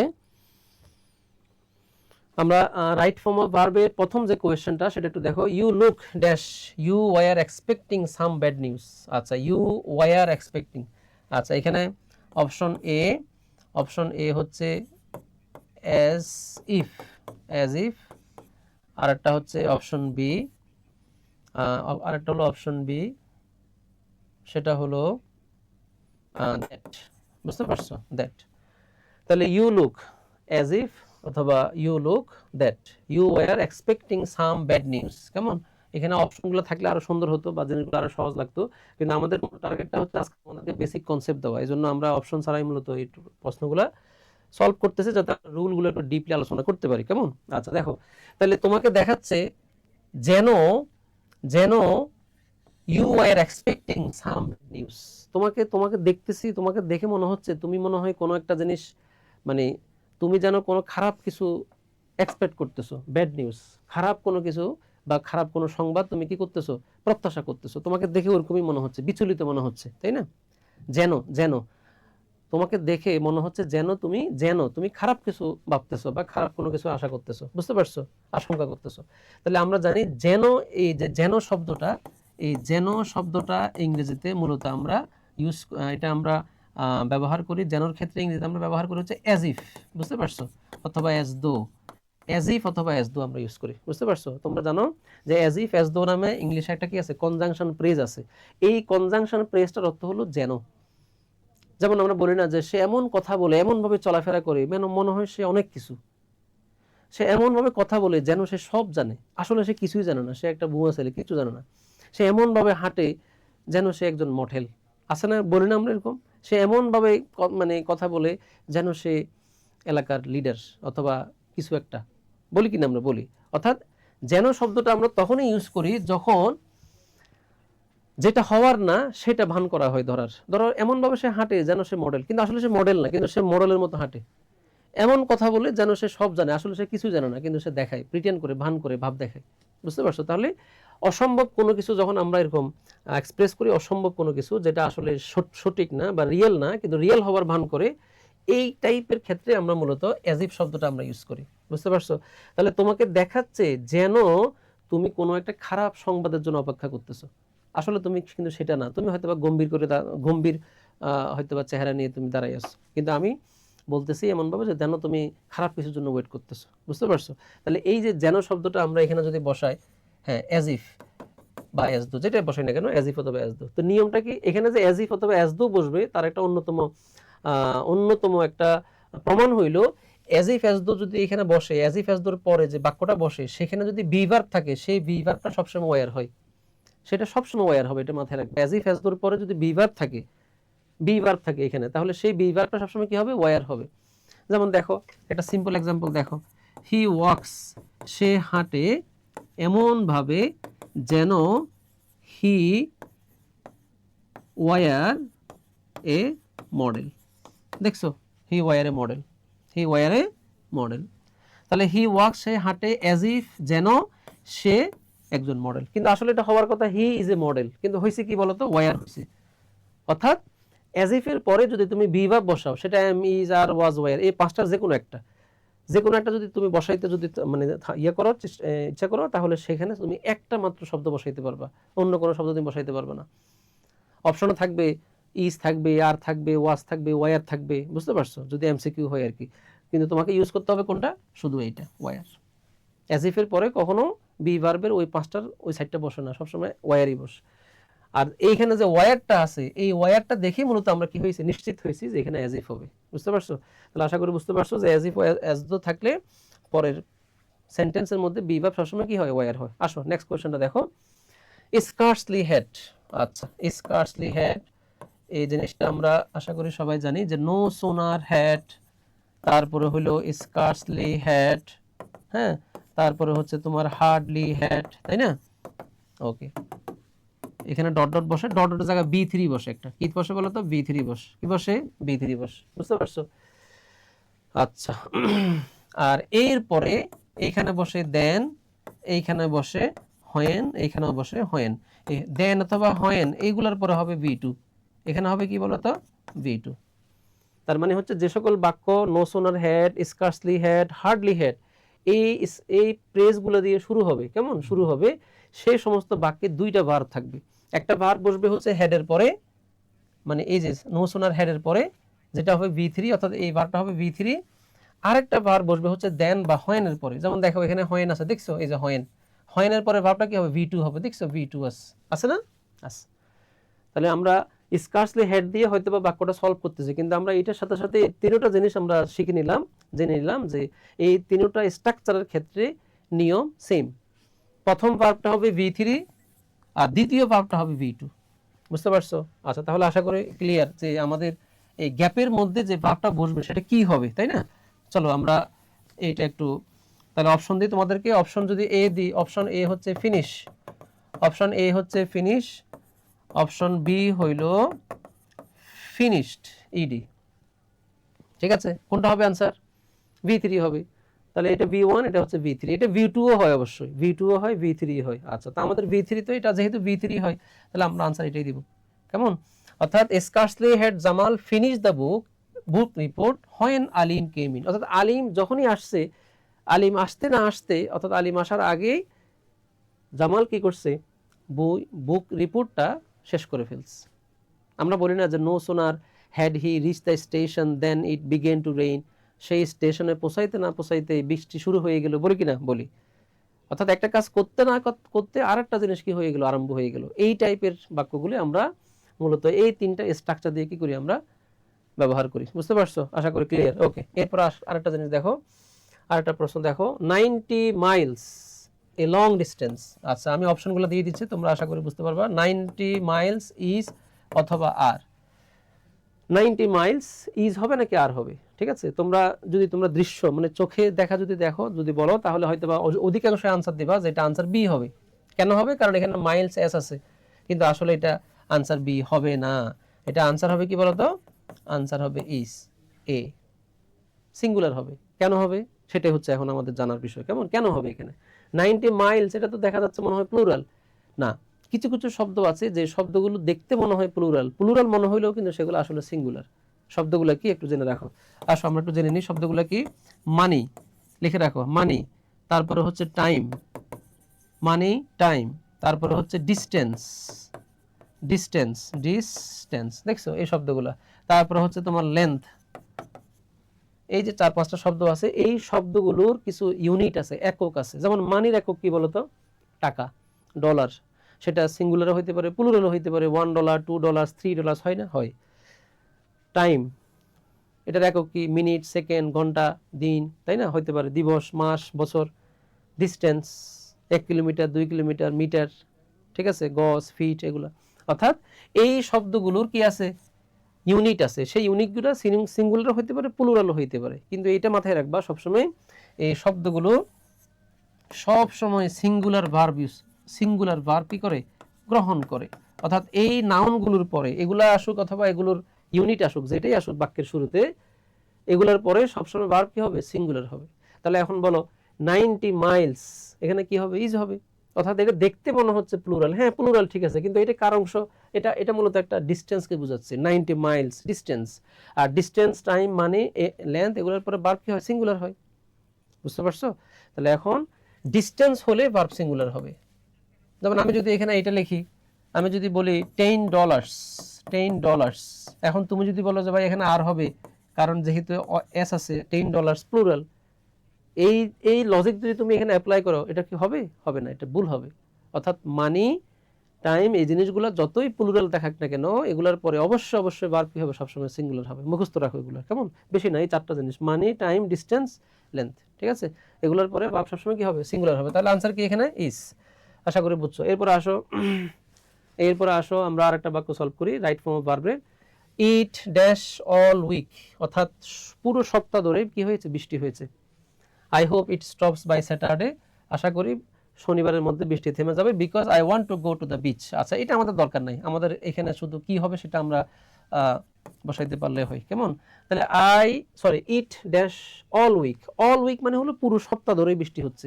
তার মানে বৃষ্টিটা শুরু হয়েছে আগে, এখনো চলতেছে। বুঝতে পারছো? আশা করতেছে আগামী শনিবারের মধ্যে থেমে যাবে, তার মানে এখনো চলমান।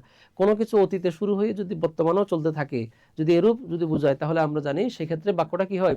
প্রেজেন্ট পারফেক্ট কন্টিনিউয়াস টেন্স হয়। প্রেজেন্ট পারফেক্ট কন্টিনিউয়াস টেন্স হয়। বুঝতে পারছো? তাহলে এখন দেখো, যদি আমি এখানে এইভাবে বলি যে রেইনড, অপশন এ তে দিলাম রেইনড, অপশন বি তে দিলাম has been raining, has been raining. বুঝতে পারছো? ঠিক আছে? তাহলে অতীতে শুরু হয়ে বর্তমানেও চলতেছে এরকম যদি বোঝায়, তাহলে সেটা প্রেজেন্ট পারফেক্ট কন্টিনিউয়াস টেন্স হয়। দেখছো, এটা কিন্তু টেন্সের একটা নিয়ম, মানে টেন্স থেকে আসছে এই নিয়মটা। আমরা তো আগেই বলছি, তাই না? রাইট ফর্ম অফ ভার্ব আসলে নির্দিষ্ট কোনো টপিক না, এটা হলো টেন্স, তারপরে এটা সেটা, ভার্ব, নারেশন, বিভিন্ন জিনিসের একটা সমাহার।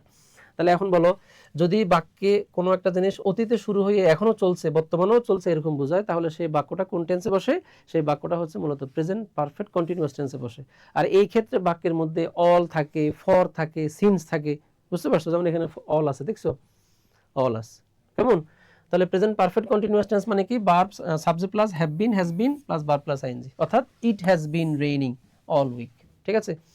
এখানে ফরও থাকতে পারতো, for a week, for a week, for a year, এরকমও থাকতে পারতো। বুঝতে পারছো? আশা করি ক্লিয়ার। আচ্ছা, এরপর আসো আমরা আরেকটা জিনিস দেখি। দেখো, দ্য বয় গো দিয়ার, দ্য বয় গো দিয়ার। ওকে, দ্য বয় গো দিয়ার একটা সিম্পল বাক্য, দ্য বয় গো দিয়ার। এখানে ভার্ব দেওয়া আছে, তোমাকে গো এর আগে কিছু একটা বসাইতে হবে। কেমন? এখন আমি তোমাদেরকে অপশন দিয়ে দিই, আশা করি তোমরা বুঝতে পারবা। যেহেতু তোমাদের আজকে ভার্বের আলোচনা অনেক কিছু যেহেতু আসছে, মোটামুটি কনসেপ্ট অনেকটা ক্লিয়ার হয়েছে। কেমন? এখন একটু দেখো যে কোনটা বসাইলে এখানে এই বাক্যটা সম্পূর্ণ হয়। কেমন? দ্য বয় ড্যাশ গো দিয়ার, দ্য বয় ড্যাশ গো দিয়ার। দেখি বলো তো, তোমরা একটু ট্রাই করো, তোমরা একটু ট্রাই করো তো কি দেওয়া যায় এখানে, তোমরা একটু ট্রাই করো। হ্যাঁ, এখানে কি দেওয়া যেতে পারে একটু বলো তো, এখানে কি দেওয়া গেলে সবচেয়ে সুন্দর হয়?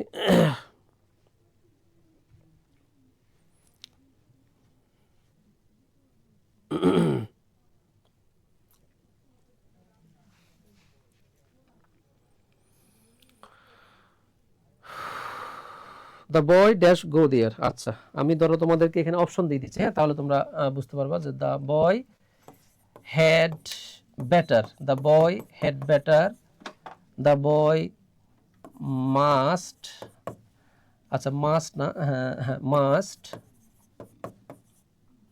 মাস্ট হ্যাভ, তারপরে হচ্ছে দ্য বয়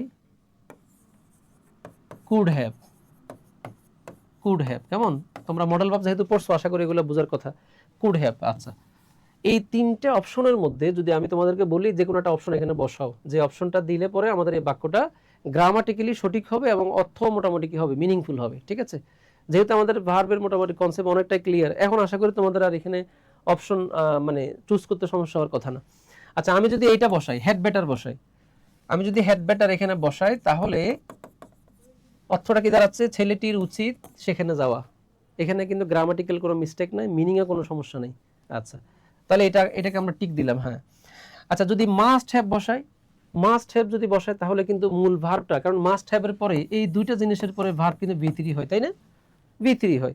এই দুইটার পরে ভার্ব যেহেতু V3 হয়, আর আমাদের প্রশ্নের মধ্যে যেহেতু ভার্বটা বেস ফর্মে আছে, তাহলে আমরা V3 কি এই দুইটাকে ইউজ করতে পারবো? পারবো না। আর এই দুইটা কখন হয়? অতীতে বোঝায়, অতীতে। আর এখানে অতীতের কোনো শব্দও নাই, গতকাল বা আগে এরকম কোনো শব্দ আছে নাই। অর্থাৎ তুমি যে কোনো বিবেচনায় তুমি এই দুইটাকে নিতে পারবা না। তাহলে নিতে হলে এখানে কোনটা নিতে হবে? এইটা নিতে হবে। ঠিক আছে, বাক্যের মিনিংটা দাঁড়াচ্ছে the boy had better go there, ছেলেটির উচিত কি করা? সেখানে যাওয়া।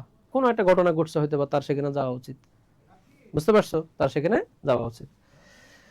ওকে, ওই একই বাক্যটা দেখো এখানেও ঠিক সেভাবেই আসছে। আচ্ছা, তাহলে এখানে এখানে তো আর আমার অপশন দেওয়ার কোনো দরকার না, যেহেতু ভার্ব এখানে দেওয়াই আছে প্রশ্নের মধ্যে। বুঝতে পারছো? তোমাদের মূলত এইচএসসি পরীক্ষা কিন্তু এইভাবেই আসে। তোমাদের এইচএসসি পরীক্ষায় এই ভার্ব রিলেটেড যে প্রশ্নগুলো আসে, সেগুলো মূলত ওই মূল ভার্বটা তোমাদের ব্রেকেটে দিয়ে দেয়, আর সেই মূল ভার্বটা তোমরা আগের শব্দ অনুযায়ী বিভিন্ন জিনিস দেখে তোমাদেরকে সঠিক ফর্মটা বসাইতে হয়। আচ্ছা, তো এখানে অপশন আর দরকার নাই, তোমরা নিজেরা আনসার করতে পারবা। একটু বলো তো এখানে কি হবে answer? You had better, you had better, had better কি? Model verb. আর হ্যাড বেটারের সময় আমরা কি জানি? হ্যাড বেটারের পরে সবসময় ভার্বের কি হয়? বেস ফর্ম হয়। তাহলে এখানে ভার্ব যেহেতু দেওয়াই আছে টু গো, এটা উত্তর হবে you had better go there, you had better go there. Had বেটারের পরে ভার্বের কি হয়? বেস ফর্ম হয়। বুঝতে পারছো? একদম সহজ, এটা একদমই সহজ। এটা এখন সহজ কি জন্য? কারণ তোমরা কনসেপ্টগুলো এতক্ষণ শুনছো, বুঝছো, এই জন্য এখন সহজ লাগবে। কিন্তু এটা যদি আমি শুরুতে কনসেপ্ট আলোচনা না করে সরাসরি তোমাদেরকে জিজ্ঞেস করতাম, তোমাদের আনসার করতে গিয়ে অনেক কষ্ট হয়ে যেত। কেমন? আচ্ছা, দেখো আমাদের আর দুইটা প্রশ্ন আছে। 7 নম্বর যে প্রশ্নটা দেখতেছো, রাইট ফর্ম অফ ভার্বের, he has just dash out. আচ্ছা, এখানে অপশনটা দিয়ে দিই, অপশনটা দিয়ে দিই। আচ্ছা, অপশনটা প্রথমে হলো গো, আর অপশন বি হলো ওয়েন্ট, সরি ওয়েন্ট না, অপশন বি হচ্ছে, হ্যাঁ ওয়েন্ট দিলাম। অপশন সি হলো গন, অপশন সি হলো গন, তিনটা দিলাম। যাও, গো when gone, do did done, go when gone, V1 V2 V3 তিনটাই আছে। দেখি বলো, V1 V2 V3 তিনটাই আছে। এখানে আনসার কি হবে বলো তো? He has just gone out, he has just go out, he has just went out, কোনটা হবে? আচ্ছা, এখানে ক্লুটা কি? এখানে আমি সঠিক ভাবটা বসাবো, একটা ক্লু তো থাকবে বাক্যে, থাকবে না? অবশ্যই থাকবে। এখানে ক্লুটা হচ্ছে হ্যাজ। আচ্ছা, আমরা জানি যে হ্যাসের পরে, হ্যাস অথবা হ্যাভ, এই দুইটা শব্দের পরে যদি মেইন ভার্ব আসে, সেই মেইন ভার্ব কি হয়? V3 হয়। যেহেতু বাক্যের মধ্যে হ্যাজ আছে, এই ভার্বটা কি হবে? V3 হবে। কি হবে বলো তো? V3 হবে। তাহলে গো ওয়েন গন, V3 কোথায় আছে? অপশন সি তে আছে। বুঝতে পারছো? Concept clear? আশা করি কনসেপ্ট ক্লিয়ার। কনসেপ্ট ক্লিয়ার থাকলে পরীক্ষায় অপশন দিয়ে আসুক, MCQ আসুক, যেভাবে আসুক, ইউ ক্যান আনসার। বুঝতে পারছো? একেবারে সহজ। আচ্ছা, লাস্ট কোয়েশ্চেন দেখো। হ্যাঁ, লাস্ট কোয়েশ্চেনটা দেখো। দ্য ট্রেন অ্যারাইভ এট এত PM, মানে 11:30টায় ট্রেন আসছে এত 11:30টায়, but it was an hour late, কিন্তু এটা 1 ঘন্টা লেট হয়ে গেছে বা দেরি হয়ে গেছে। বুঝতে পারছো? আচ্ছা, তাহলে এখানে এই 1 ঘন্টা লেট হয়ে গেছে বা দেরি হয়ে গেছে, এই কথাটার সাথে মিল রেখে আমরা এখানে একটা অপশন বসাবো। অপশন এ, একটু খেয়াল করো, ইজ সাপোজড। তোমাদের পরীক্ষায় অবশ্যই মানে তোমাদের ব্রেকেটের শব্দ দিয়ে দিবি, অপশন দিয়ে দিবি, সমস্যা নাই। আমি তো এখানে অপশন না দিয়ে তোমাদেরকে দেখাচ্ছি, অপশন 2-3টা করে দিচ্ছি, কিন্তু তোমাদের পরীক্ষা শুধু ব্রেকেটে একটা ওয়ার্ড দেওয়া থাকবে, মূল ভাবটা দেওয়া থাকবে, কেমন? আর আমি তোমাদেরকে এমসিকিউ দিয়ে পড়াচ্ছি, একই সাথে ডিসকাস করে দিচ্ছি পয়েন্টগুলো। ইজ সাপোজ টু, আর একটা হইল ওয়াজ সাপোজ টু, আচ্ছা তাহলে এখন বলো অপশন দুইটাই, is suppose two, was suppose two. তোমাদের পরীক্ষা আসলে এখানে শুধু এটা দেওয়া থাকতো, টু সাপোজ, কি থাকতো বলো তো, টু সাপোজ মানে ইনফিনিটিভ দেওয়া থাকতো। এখন ইজ সাপোজ টু আর ওয়াজ সাপোজ টু, মূলত এটাকে, এই সাপোজ টু শব্দটাকে সবসময় বি ভার্ব দিয়ে বলতে হয়, বি ভার্ব দিয়ে। অর্থাৎ সাপোজ টু যখন তুমি ইউজ করবা তার আগে অবশ্যই তোমাকে am is are was were use করতে হবে, এটাই নিয়ম। সাপোজ টু এই শব্দটা am is are was were, অর্থাৎ be verb plus suppose to এভাবে আসে, be verb plus suppose to plus হচ্ছে ভার্বের বেস ফর্ম। বুঝতে পারছো? এখন আসো, এই যে বি ভার্বটা, এটা কি প্রেজেন্টে হবে না পাস্টে হবে, এটা ইট ডিপেন্ডস, এটা পরবর্তী অংশটা। পরবর্তী অংশের মধ্যে দেখো, ইট ওয়াজ অ্যান আওয়ার লেট, এটা 1 ঘন্টা দেরি হয়েছিল, মানে তার আসার কথা হলো 11:30টায়, কিন্তু সে আসছে 12:30টায়, তার মানে 1 ঘন্টা লেট হয়েছে।